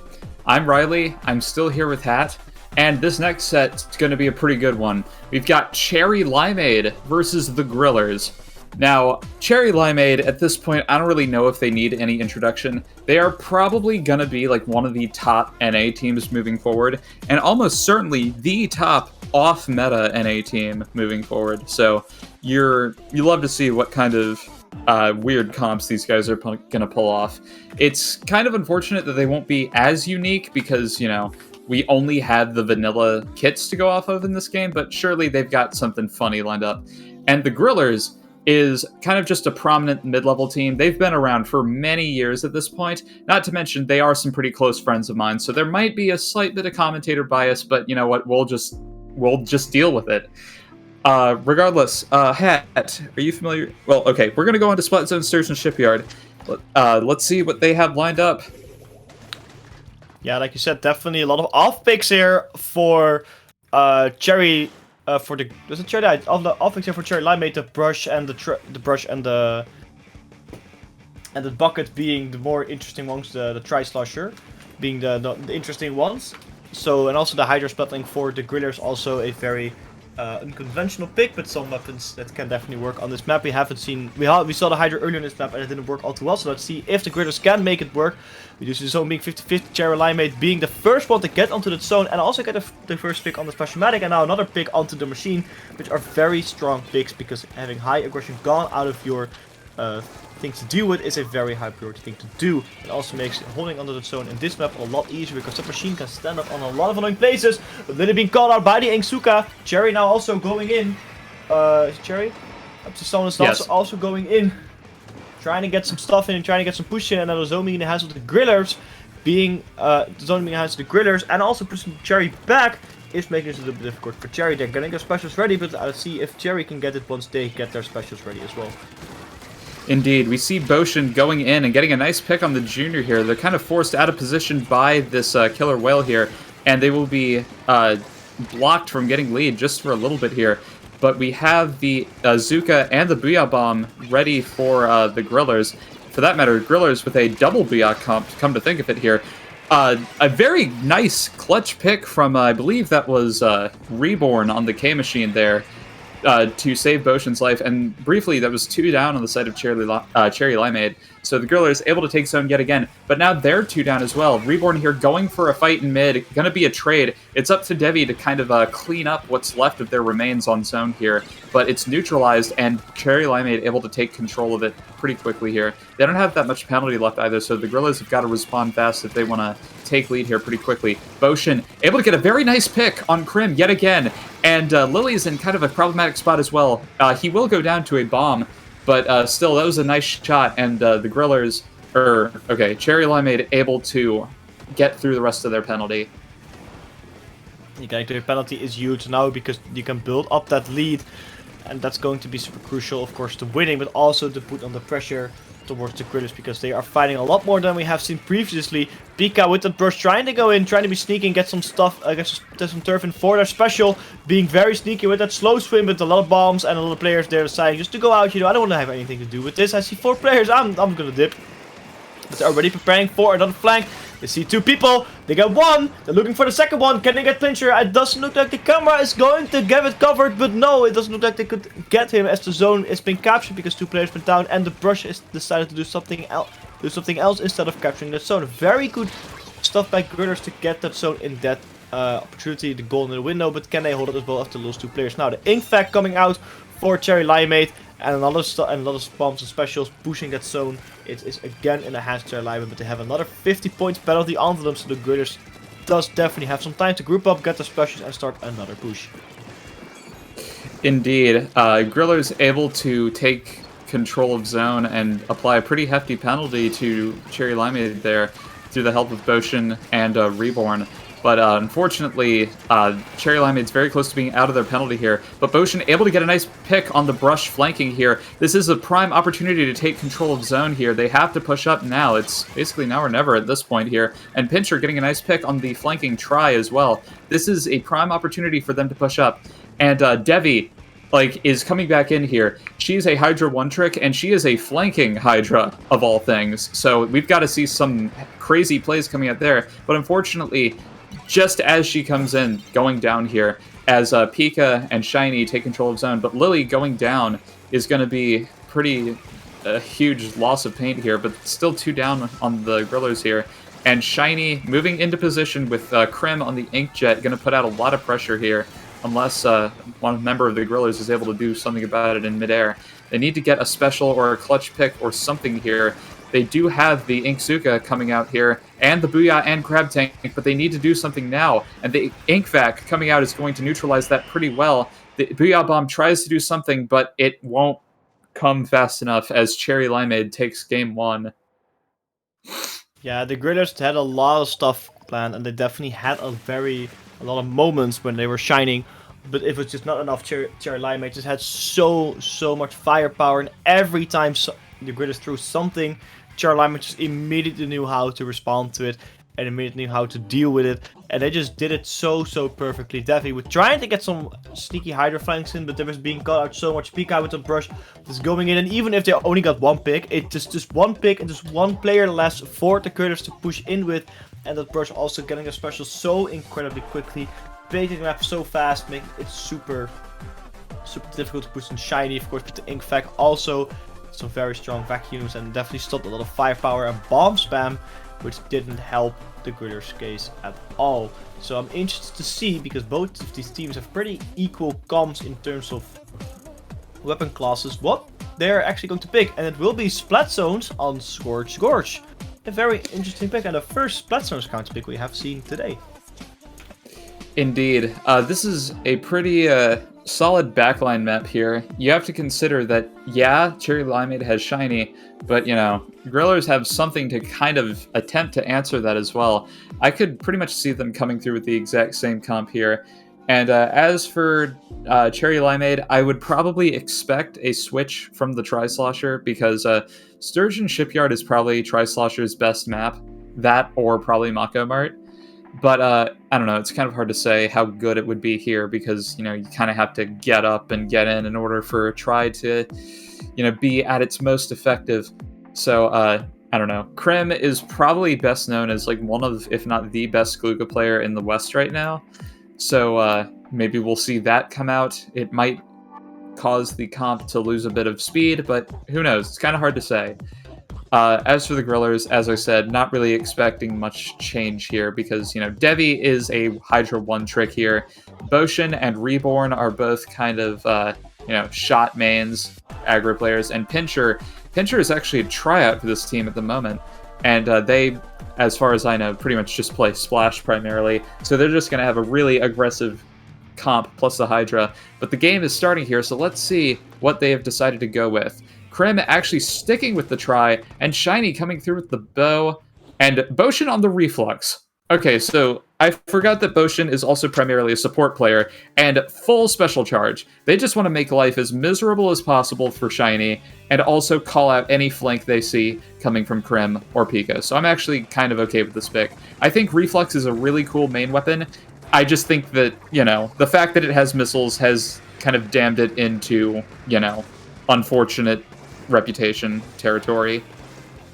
I mean, any missile weapon in this game definitely has into a fortune reputation territory, and it makes sense. People hated Splatoon 2, and being back at Splatoon 3 and very spellful weapons make them even worse. It's just the Reflux as a main weapon is not all too strong.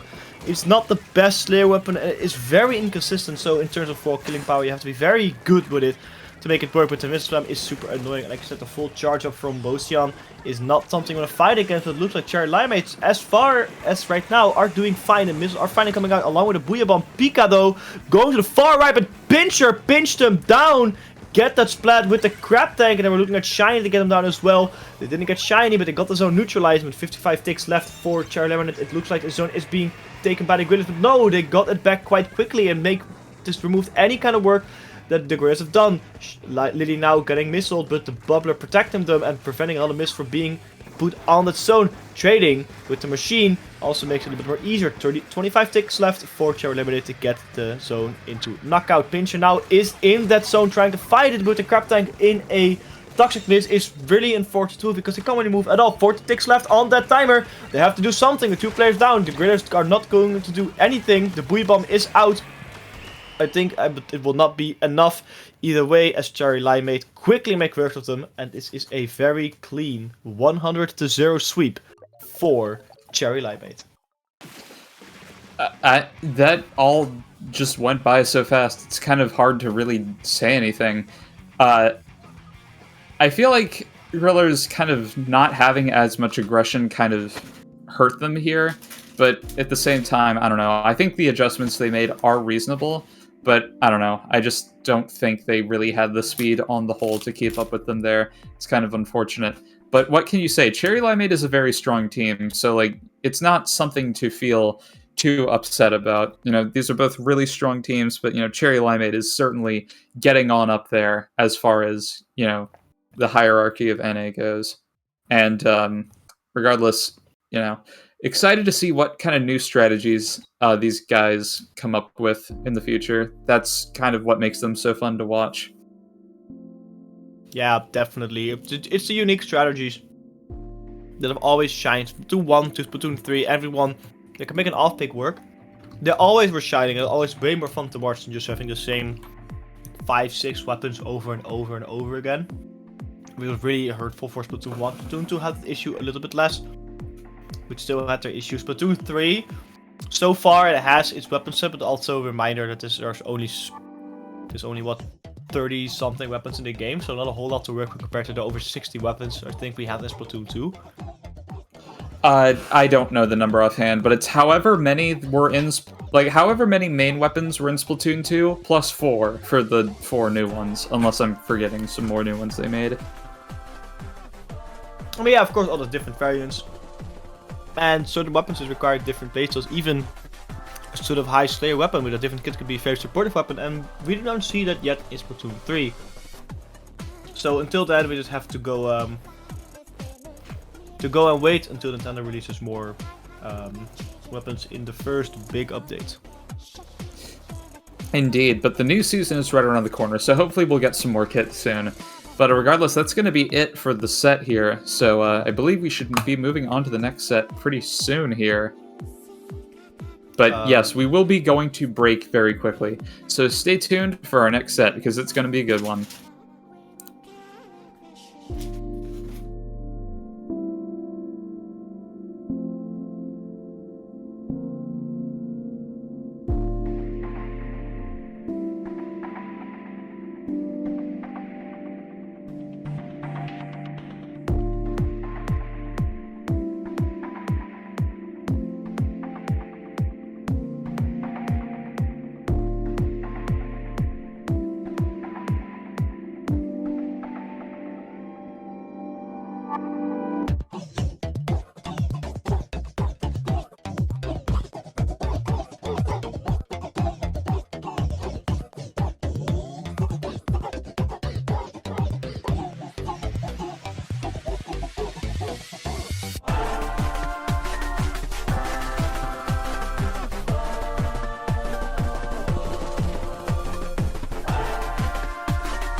And after a very short break, we are back. It's again Hat, joined by Riley. We are going to Mango Hack Mac against Nightmare. Very funny team name, Mango Hack Mac. Riley, do you know these teams? Can you tell us a little bit about them?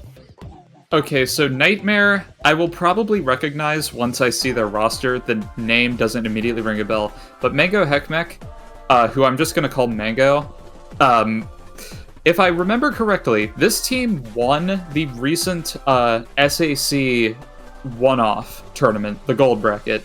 I know that they're a pretty strong EU pickup, or maybe a team, I don't know. I know that I've seen these guys play in either Squid Junction or Paddling Pool or some tournament like that.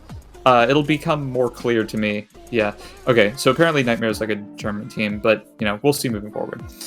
But yes, Mango Heckmech, very strong team. Surely Nightmare is pretty on up there too, you know, once we see the rosters here. But yes, this should be a pretty close set, I feel. We might see a second set go to a Game 3. I know, crazy. It's been a hot minute since we had a Game 3, so hopefully we'll be getting one in the last 30-ish minutes of this tournament. If I take at least whatever statistics I see in front of me, we see that Mango Hackmack is currently 46th in the tournament, and Nightmare was pretty high. Nightmare is 9th, but I haven't refreshed my page yet. So both these teams are quite high up, considering there are 340 plus teams in this tournament. Being in the top 50 is quite the achievement, so let's see how two top 50 teams will fare with each other. Indeed, and I take back what I said. Now that I see the roster, I recognize these players. Nightmare is not a German team. This is a pickup comprised of a lot of really strong NA players. Miner is from the team The Thieves, who's a super prolific high-level team. Joe, coming from Tukey, and then Nico Chico and Storm, who both come from the Campfire or Foams camp. Pun, like unavoidable pun, sadly, like intended. But you know what? Who cares? We're moving on now. So I guess this is a project if this team is like if the team tag is any indication. But who cares? We're in the game now. So we see the roller on the side of Mango, Team Mango here. So we'll get to see even more fun roller gameplay from the set before last. The splash going down here seems that it's going to be a good opportunity for Mango to take control of the zone here. And Joe getting called out by the roller and the crab tank here. Unfortunately, rocking a hard place here. Going up for a kill, gets one on Nico on the leader yet again here. Storm kind of forced to take this side route here, looking for a way out. But it seems they're getting pestered by this fizzy bomb. Yeah, the bomb spam in this game is more annoying than ever before, even without bombers. Nightmare is trying their best to get in, they're finding it in, they have 2 picks as well, so this is a little bit of a time for them to set up and get the specials. Again, Mango, of course, can also quite easily get the specials. Hammer Bridge is quite a long map, it has a lot of turf, they get their ink, but if you run out of your spawn, it may be a little bit more difficult because you actually have to fight. They get your special, Nightmare is doing some decent work on the timer as well. They are about to take the lead, they're only a couple ticks away. And with that, the lead has been taken. And again, 2 players down from Mango. Nightmare is really making this a nightmare to push him. So they're doing very good honors to their name. A lot of crab fights going on. A crab versus crab fight. But the splash roll is definitely helping that fight to be in the advantage of Storm. As Booyah Bomb also comes out, making this even more difficult for Mango to do really anything. Indeed. Nightmare is doing super, super good right now. Miner and Storm were doing a really good job at creating an opening, and Joe coming in is just, making the most of that opportunity so well. And that's 2 down on the side of Mango now, so Nightmare gonna easily turn it around here and turn that win in their favor. Very well played. A very good show by Nightmare. They looks like in the beginning that they didn't really had the power to do, but the second they got into the zone, they got into the spirit, they were unstoppable and quickly made work of anything that Mango wanted to do, pushing them in all the way to the spawn and just having them stuck there showed the strength of Nightmare. And Mango, as a little pickup, is or as a German team or pickup, I'm not sure, another German, is they have to fight a little bit harder to get their hopes back up if they want to win this set, because as the current standing, it doesn't look like they are going to win their counter pick. But of course, we cannot talk about it as we don't even know what map mode it will be. Well, the thing you have to consider is that, these guys have a roller, so they're going to clearly pick something that plays around that, because, the roller was doing really good, at least in the first part of that game here, so maybe we'll see something like Tower Control Mako. But no, we're going to Rainmaker on Scorch Gorge. Rainmaker Scorch Gorge is a very interesting map mode in my opinion, where you do have you do have 2 paths to push Rainmaker over the grades or on the right side. I think the top side is always a little bit better than the grades, even though the grades is faster. But it's a very interesting choice from Mango, considering Nightmare was being so incredibly aggressive, and Rainmaker is the mode to be aggressive in because you are basically forced to move something forward. So let's see why they chose it and what they're going to bring to try and turn this fight around. Yes, indeed. I mean, looking back at kind of Tiger's triple there, we do know of at least one really good roller spot on this map. So let's see if Nongo is able to, utilize that spot very well. It's just a matter of if they're even allowed the opportunity to get in, given how much aggression Nightmare came through with. And getting rid of the leader in favor of the Flingza is going to provide even more speed to that comp. So this is going to be even harder. But Mango gets the pop right off the bat.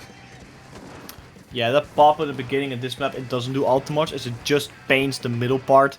It's just a little block, and there's not really anyone on it, and there's a full Rainmaker on there. So the first pop, I don't think matters all too much. What matters first is getting the first fight in your favor, and that definitely did is what Nightmare did. Joe going in, the Rainmaker now on the pedestal. They got the first checkpoint. Killable 5-1 is out as well, just to gain some more position, gain some more map control, pushing even more. The Rainmaker again popped, and looks like they're going to pick it up just to score more. But the Flinkstar was a little bit too excited, popped it, and got splattered immediately. So that's one player down for Nightmare. I mean, they have to wait for the next push. One player down goes down for Mango, and that's a Splash Medic. It's a very high aggressive weapon gun. The Rainmaker now being picked up by Storm, and they're looking to get it further. But I think at 43 is where they're going to have to stop, because now everyone from Mango is alive, and Nightmare, there's only 2 players in that spawn. Indeed, Nico electing to back off as they're relatively close to missiles, just so that they have a little bit of something to keep Mango staggered a little bit here. But mid control is slowly turning yellow here, and Mango has almost all their specials, but the machine going down is going to provide them with 1 less here, so that's very unfortunate here. This is providing an opportunity for Miner and Joe to push up here. Miner is just being an absolute pain for people from this angle here, and they're pushing up even more so with Storm and Joe holding up the backside here, providing Nico with a perfect opportunity to push forward, especially with that Booyah bomb, but Nongo coming in and just denying that. But it's just Martin on the splash left alive behind them. So now they're in a 1v2 scenario here. They prop the crab tank, but the whale is going to provide them at least a little bit of trouble here. And Nongo coming in to just stop any more pushes, but Nico denying that very swiftly. It's just Joe left alive for the side of Rainmaker, and it seems that they are electing to try and hold this position and go for fall off, but now they are forced to back off. Actually, wait, no, I take that back. They're not backing off. They're forced back a little bit, but not really backing off, as they're still trying to put some aggression in. Joe now being splattered though by Martin. Martin also getting a splat on Miner, so that's 2 players down for Mango or for Nightmare, and this is an opportunity Mango has been looking for, because they can now go to Rainmaker and swiftly go through the map. Mango trying to get some sneaky splats by the ramp or by the edge, but it doesn't look like they were getting any. But now Jay with the Rainmaker being pushed back far from the main path. That's going to be important, because whenever Joe's alive, they can do a lot of fall-off damage, same as Miner. They both can do a lot of fall-off damage to Zay, making it more difficult than it needs to be. And the Killable also putting away Zay in a very unfortunate spot, because they couldn't just hang onto the wall. Now they are finally getting the Rainmaker a little bit more forward. There's 3 players now trying to push the Rainmaker, but they can't seem to get it on a checkpoint, because it's just a little bit too much firepower from Nightmare on the field. The Rainmaker is on the checkpoint, and the missiles are now out, so whenever they dunked it, they have to force back, and this is when Nightmare can pop the Rainmaker, either reset it or try to leave it be, and so it resets naturally. I have to point out, I liked that wall swimming way to avoid that killer whale from Zay there. That looked really slick. But regardless, it's 3 down, or 4v3 in favor of Nightmare here, and Mango has their ink back at the ready here, so if, unless Joe is able to get the pick here, which he does, then yeah, this is a prime opportunity for Nightmare to get a push yet again. At this point, they could very well just stall, but it seems that they're just, keeping up the aggression. They want to KO this. They don't want to be here any longer than they need to be. Yeah, they want to make some quick work so they can continue and score some more points, because the set takes longer, is less sets you can actually play on the speed ladder, and that also might actually matter on your final result, because even if the number 1 result doesn't matter, it's still something that people want. They got it to 15 now, 45 seconds left on the clock. There's just Joe alive for Nightmare. Joe's opting to back off. Good, a very smart decision. That is there about to have a little bit more than half the special already. I think 75% now. So backing off was definitely a very, very solid choice. Now they have to wait in order for everyone of their team to get back, because there's 1 more push for Nightmare, and there's only like 1 or maybe 1.5 more pushes for Mango to get something done, and they only have the Rainmaker to the first checkpoint, while Nightmare always has the Rainmaker towards the final podium. It is 3 players down now for Nightmare, so this is whatever Mango needs to do to really push in, but there's still someone on the middle of the map, and that's Joe. And Joe's really pushing into the Rainmaker, pushing Zay back all the way towards their side. Now the Killer will also coming out, pushing Zay back even further, all the way into their spawn. That's exactly what you don't want to have happen to you, because now you are facing the Rainmaker on your own. And with that, a very nice patch from Storm. Nightmare, maybe long and expected, takes game number 2 as well to get another 2-0 in a set here. Very kind of unfortunate, but yeah, that was a like, Zay forced to pick up the Rainmaker, which meant that they didn't have their ink back at their disposal, which was really really hurtful for their push there. But still some nice dodging, but unfortunately, yeah, Storm able to get the pinch there to clutch that set out. Based on how they played in those games, I really don't think it's that surprising that Nightmare is like doing so well in this tournament, like in the top 10 thus far. But Mango has results behind them to back them up, so surely if they choose to stick it out for the last about 20 minutes or so that we have here, they surely have to be doing pretty well. I mean, they're top 40 in a tournament consisting of like 300 teams, so they've got to be doing pretty well. But yes, that is Nightmare taking that set 2-0. Yeah, very well played. And I think at the ending is specifically where Zay just forced back so much. I think it was a very big miscalculation on the side of Mango, like what they expected Nightmare to do and how passive Nightmare played. Because I think Nightmare, they thought they would have played way more aggressive than they actually did. And that definitely showed that Mango is maybe a little bit thicker but not as experienced as Nightmare is. Because they completed something different than Mango expected and just put them in the ground, forced them back so much and just secured the game.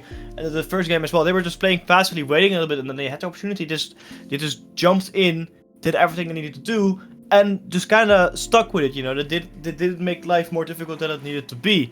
And that's a very good trait Nightmare has, and that's also the reason why they were, at least when I checked, in the top 10, and I think they're still somewhere around that after this win. So there's a reason why they're up so high. Yes, absolutely. But regardless, that's going to be it for that set. And we do have our next one lined up, but we will be going to a break. So stay tuned for that. You won't want to miss it.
Hello everybody, welcome back once more to Inkademy Speedladder number 10. We are very close to the end of this tournament, but we still have some sets lined up for you. This may or may not be the last one. I don't know. We shall see. But regardless, I'm Riley. I'm still here with Hat. And we are seeing Komodo versus Fukkatsu Angels. So, Fukkatsu Angels is the team of these two that I'm more familiar with. They're a German team. They're kind of like at the lower end of mid-level here. They recently kind of graduated. And then Komodo, I've heard this name before, and like I've seen the players' names around a lot for like years now, but I haven't seen them play all that much. I understand that they're pretty good, but we'll be seeing them in the game here, moving on to Spot Zones on Sturgeon Shipyard. Not even going to waste any time. We see a double splash on both sides, actually. It's double splash is a very interesting composition. It definitely makes fighting a lot faster.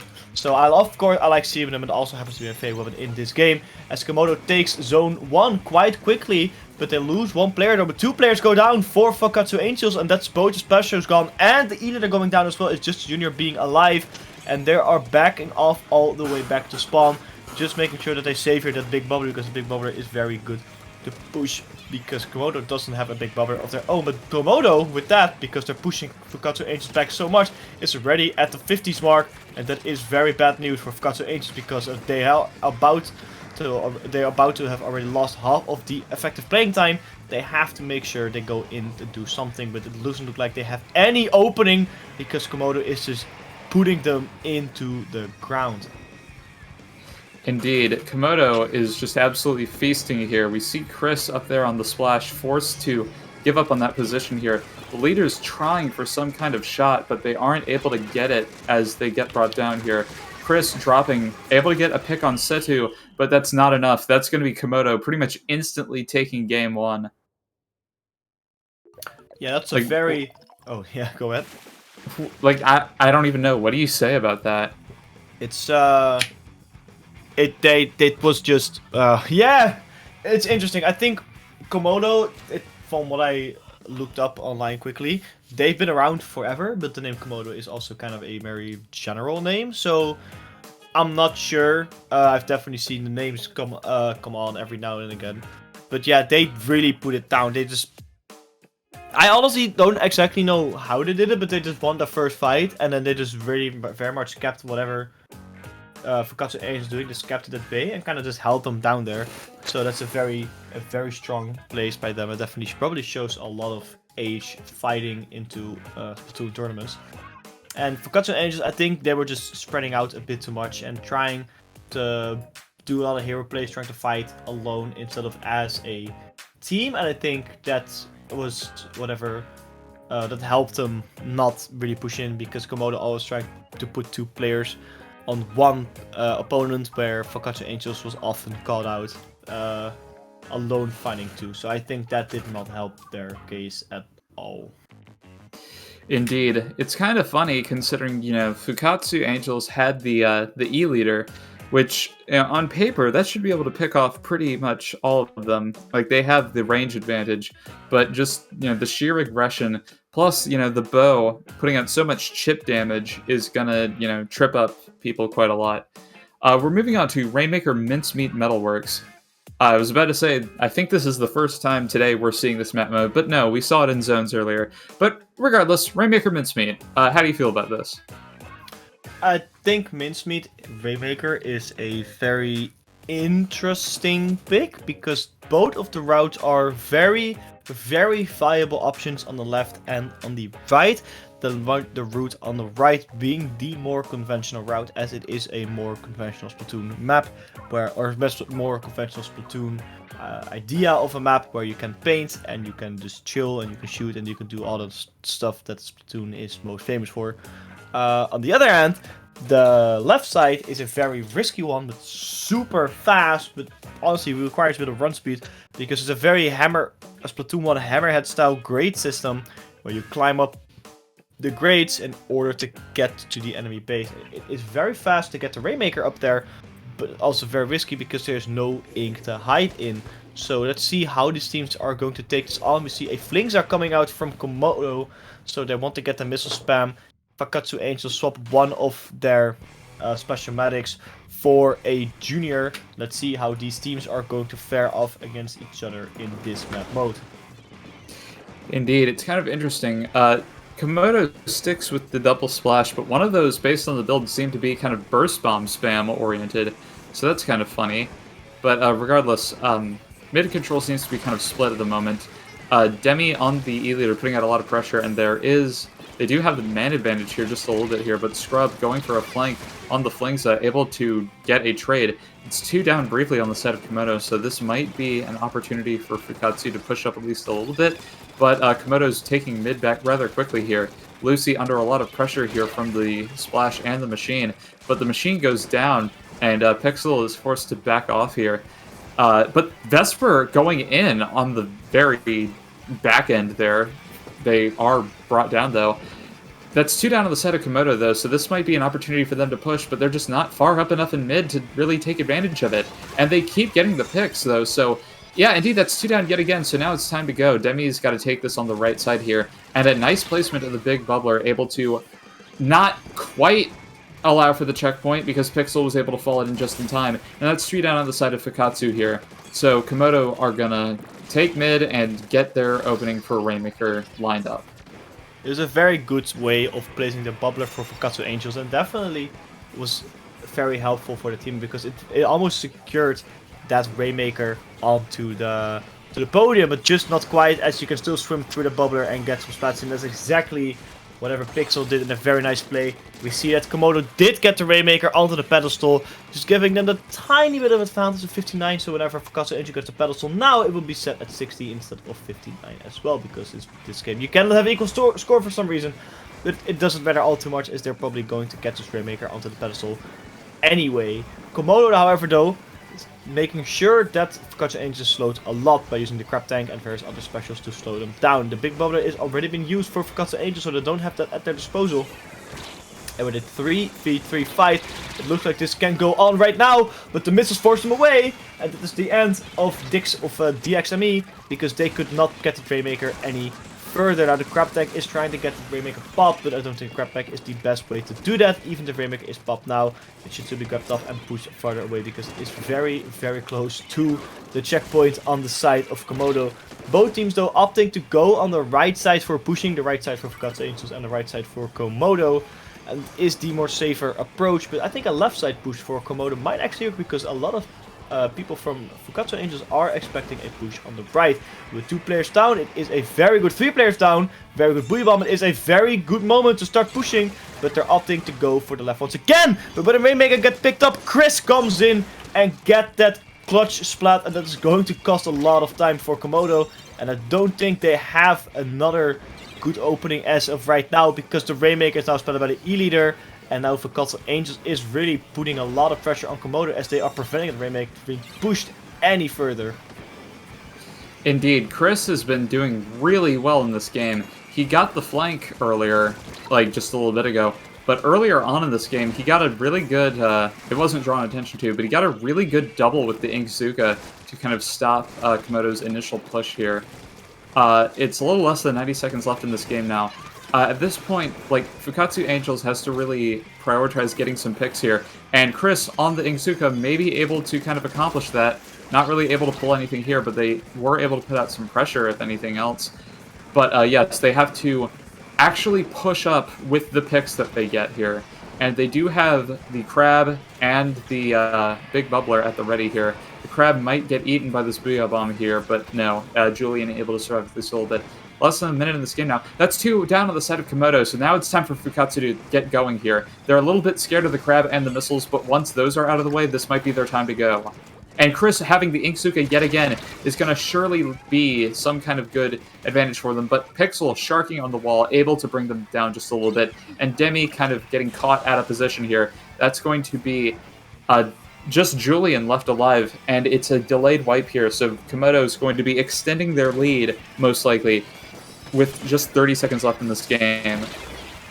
Yeah, that would leave us only for 2 the lead was only 2 points for about half the game there, so it was about time that Komodo did put some more security in. Then getting into 30 does definitely put in the security that they needed. Also bring the Rainmaker onto the bus, an uninkable space, making it a little bit better. It's not quite on the bus though, but it's very close, and they're pushing in further picks now with the Rainmaker just going in deep. Ironically, to secure the Rainmaker, and with that, another 2-0 has been secured by Komodo. A very, very strong display of strength, but that game could have easily been on the side of Fukkatsu Angels if Pixel did not clutch that Rainmaker checkpoint, getting the splat out at the last possible moment. So very well played by both of these teams. Indeed. I would say that was a solid counter pick because, Fukkatsu were definitely showing way more signs of life in that game compared to the first one, especially Chris. Chris on the splatter shot getting a lot of cool picks. But yes, Komodo just on the whole were able to much more quickly capitalize on their advantages. So I think that's kind of what got them the win in the end here. So that's going to be another 2-0 here. We have just a little less than 10 minutes left for this team, or for the ladder, but we will have one more set for you coming up here. So one last break, and then back to the stream, and then that'll be the tournament. So stay tuned for our final streamed set of the day.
Welcome back, everybody, to our final set of the evening. It will be Echo against Big Monkey Man to finish off a very nice speed ladder number 10. I am Hat, once again joined by Riley.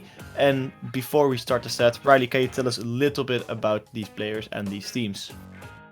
Okay, so Big Monkey Man. This is kind of a project, I guess, with a lot of really strong German players. I think by far the most famous of these is probably Mevlingo, or Mevlingo. I apologize, I never really learned how to pronounce that. And Echo seems to be kind of a project of a few kind of mid-level-ish NA players. Definitely familiar with Duno, I talk to them fairly often. But regardless, we see a pretty aggressive comp coming out here from Echo and Big Monkey Man. We're seeing the splash from Mev.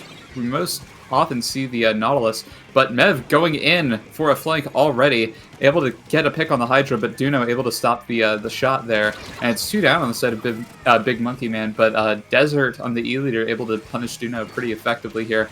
And I think they got another pick just now, too. So now they're in a pretty prime position to move up here. It's just the Hydra out for the side of Echo. So, but there are flanks already hot on their tail.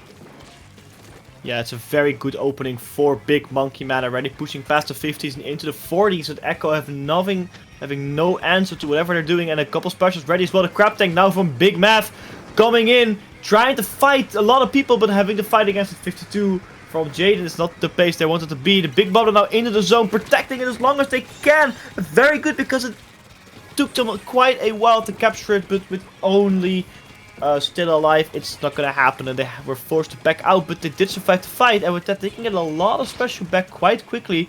Duno always being caught up by the auto bomb from Mert. It would be pretty funny if they got caught out by it. The timer is going down though, but it looks like Big Monkey Man is preparing for their first push, with the fish coming in as well as the bubbler. They get the zone, the Booyah bomb now onto the zone as well, trying to capture and neutralize it. They got to neutralize, but the wipe out for Big Monkey Man means Echo has nothing to do, because after wipe, Big Monkey Man can get some more points into that zone and start getting their penalty takedown. Mav with the Crab Tank ready, waiting for the golden moment.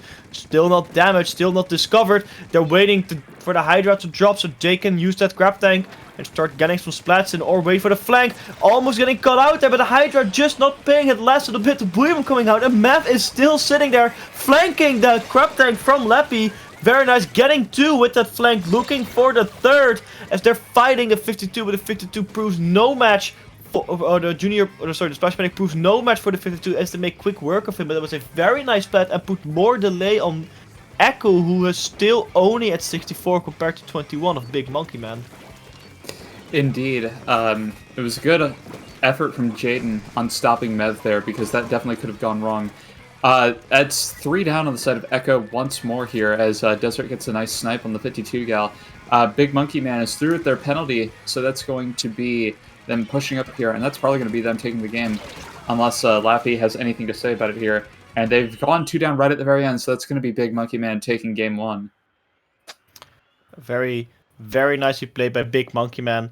Really not giving any good opportunities for Echo to really push in. They had one opening, but they quickly closed up the hole after Echoes did manage to get some points onto the zone. So that's exactly what you want to do. And Big Monkey Man just showing the strength. Mav with some flanks, especially the sneaky one against 2 players is not being discovered with that Crab Tank ready. And getting 2, including the Crab Tank, was incredibly huge to secure that zone and definitely stall out Big Monkey Man still as well with that big bubbler, just placing it at the right time whenever Echo wants to push. Not necessarily to win a fight or anything, but just to stall long enough so the teammates of Big Monkey Man who were down could respawn and could get back. So very nice and coordinated team play with interesting strategies that definitely made it work.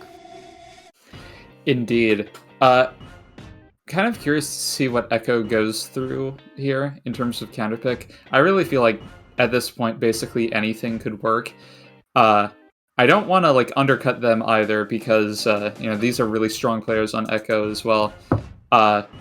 Lappy, whose name appears to be typoed here, this guy recently kind of graduated to mid-level, and I want to shout out them in particular, because you're definitely going to be seeing more of them as they kind of grind the game more, because like his mechanics are really good. And, you know, everyone else here, there we go. Everyone else here is pretty good too. But yes, just kind of curious to see what Echo brings out here in terms of counterpick. I'm not really sure if they'll go to splat zones again here. Maybe they'll be extra daring and go for tower control for the second game of the match. I don't know. It's kind of hard to say until we see it for sure. I think tower control wouldn't be the best option, considering that Big Monkey Man is also running a backline of their own, having a very strong flanking team. Though the teams in terms of firepower are very equal to each other, it just depends on the kind of specials they want to use. But I think if tower control will be there, a machine will probably be swapped in for both of these teams, as machine is just that strong. But I think Clamblitz might actually be a very decent map mode for... no, actually not Circular Turquoise. I think Rainmaker would be a very decent map mode for Echo. Or very decent mode for Echo, because they do have a lot of firepower, a lot of fast firepower with that Hydra, with that Splatter Shot that Big Monkey Man is missing. It will be Rainmaker, it will be Makumart, so a very balanced map, but a very strong mode for Echo. So let's see if they can bring home this counter pick and then win a third one. But I am not entirely sure, because Big Monkey Man also showed some very good strength of some unusual positioning, which I don't think Echo is very used to. So they know that they do that now, so they're probably watching the flanks and the sneaky spots a little bit more. But let's see how Big Monkey Man is going to adapt, same as Echo. Indeed, I kind of would expect one of them to go machine here, because I believe Duno and Lappy can kind of play that weapon, but I don't know. I'm kind of expecting roughly the same-ish from both sides. It's kind of hard to say, but as per usual, I say this, I've said this probably a handful of times today, but it's like, surely they have to have picked this for a reason. They have to be coming at this from some kind of angle here. So I think we'll just have to see what their strategy is. Yeah, a lot of times you don't know the strategy of teams, because they don't really go publicly about it. They don't really talk about it. Your strategies should be kept for yourself and get leaked out of a minimum, because you want to surprise people. Let's see how these teams are going to fare it out. Will it be the final game of tonight, or will we have one more? Will Big Monkey Man take their final set, or will Echo take this to a third game? Let's see how this remake game is going to go. Interesting weapons already. We see a Blaster and a Nautilus. One semi-backliner for Big Monkey Man with a full backliner, compared to only one backliner and a Blaster for Echo. The Blaster always an interesting pick. It's a very risky weapon, but if you can play it properly, you can do crazy damage. But the Blaster is the first one to fall, and that might be a major damage source down for Echo, as they're already being pushed back by Big Monkey Man, who took the Rainmaker and put a bubbler on the checkpoint. And with 3 players down for Echo, checkpoint 1 is already taken by Big Monkey Man. Make that a full wipeout, and Desert is now on that Rainmaker, pushing it forward, and the Rainmaker pedestal's already been painted. And with that, in 40 seconds, Game 2 has been decided by Big Monkey Man, and they have won this set in a crazy, flawless sweep. Okay. So, like, on paper, I like Echo's comp. I'm a fan of Blasters. And it's good that we got to see Mev pull out their signature weapon here. But, like, yeah, what do you even say to that? I don't think the Blaster was a very good option. I think that's what I'm gonna say. As much as I love it, it doesn't have the mobility or the kill power, or it doesn't have anything really in this game that makes it strong. I think Blaster, as of right now, is probably the weakest weapon class, but in that, the Clash Blaster being the strongest. So that's very unfortunate for Echo to go down like this so quickly. But I think with that, it will also be the end of today's stream and the end of today's tournament.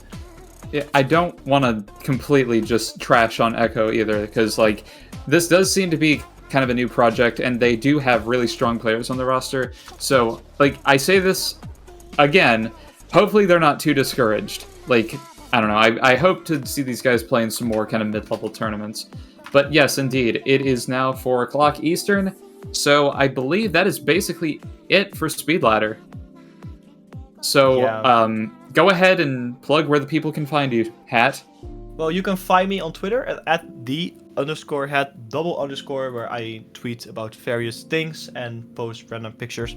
You can also find me on Instagram with the same tag, or if you want to follow my personal life a little bit more, you can follow me at _DaveV_, where that's not Davey, that is DAVEV. So it's sort of like Dave with the first letter of my last name. You can follow some more of my real life stuff. I don't post all too much on social media, but whenever I do, it's always a very good picture. So what about you, Riley? Where can we find you? You can find me on Twitter at @BuffSplashdown. I pretty much just post about whatever. I also play the game. I don't know. You can kind of keep up with what I'm doing there. I don't really use much other social media at the moment, but, you know, it is what it is. But regardless, yes, this has been a really great tournament to cast. I really enjoyed most of the sets that we got to see here. I'm really excited to see where these teams end up in Ludi. I really hope that everybody had a great time. And, you know, it's been great to commentate with you. You know, it's... Yeah, it was a lot of fun. And I enjoyed it as per usual, thank you to Dapple Productions for hosting this stream here, and yeah, I hope all you enjoyed watching as well. Yeah, 100%. Thank you so much, Dapple, for hosting, and don't leave because we are going to rate another stream. So once again, thanks everyone for watching, and thank you everyone who played in this tournament. It was a long 3 hours, but it was a very fun 3 hours, and let's see how everyone did. And in advance, good luck to all the teams in Ludi. Yes, indeed. Best of luck to everybody. I hope that this season gives you everything you want out of it, and hopefully you get to prove that you actually are the div that you say you are. But, yes.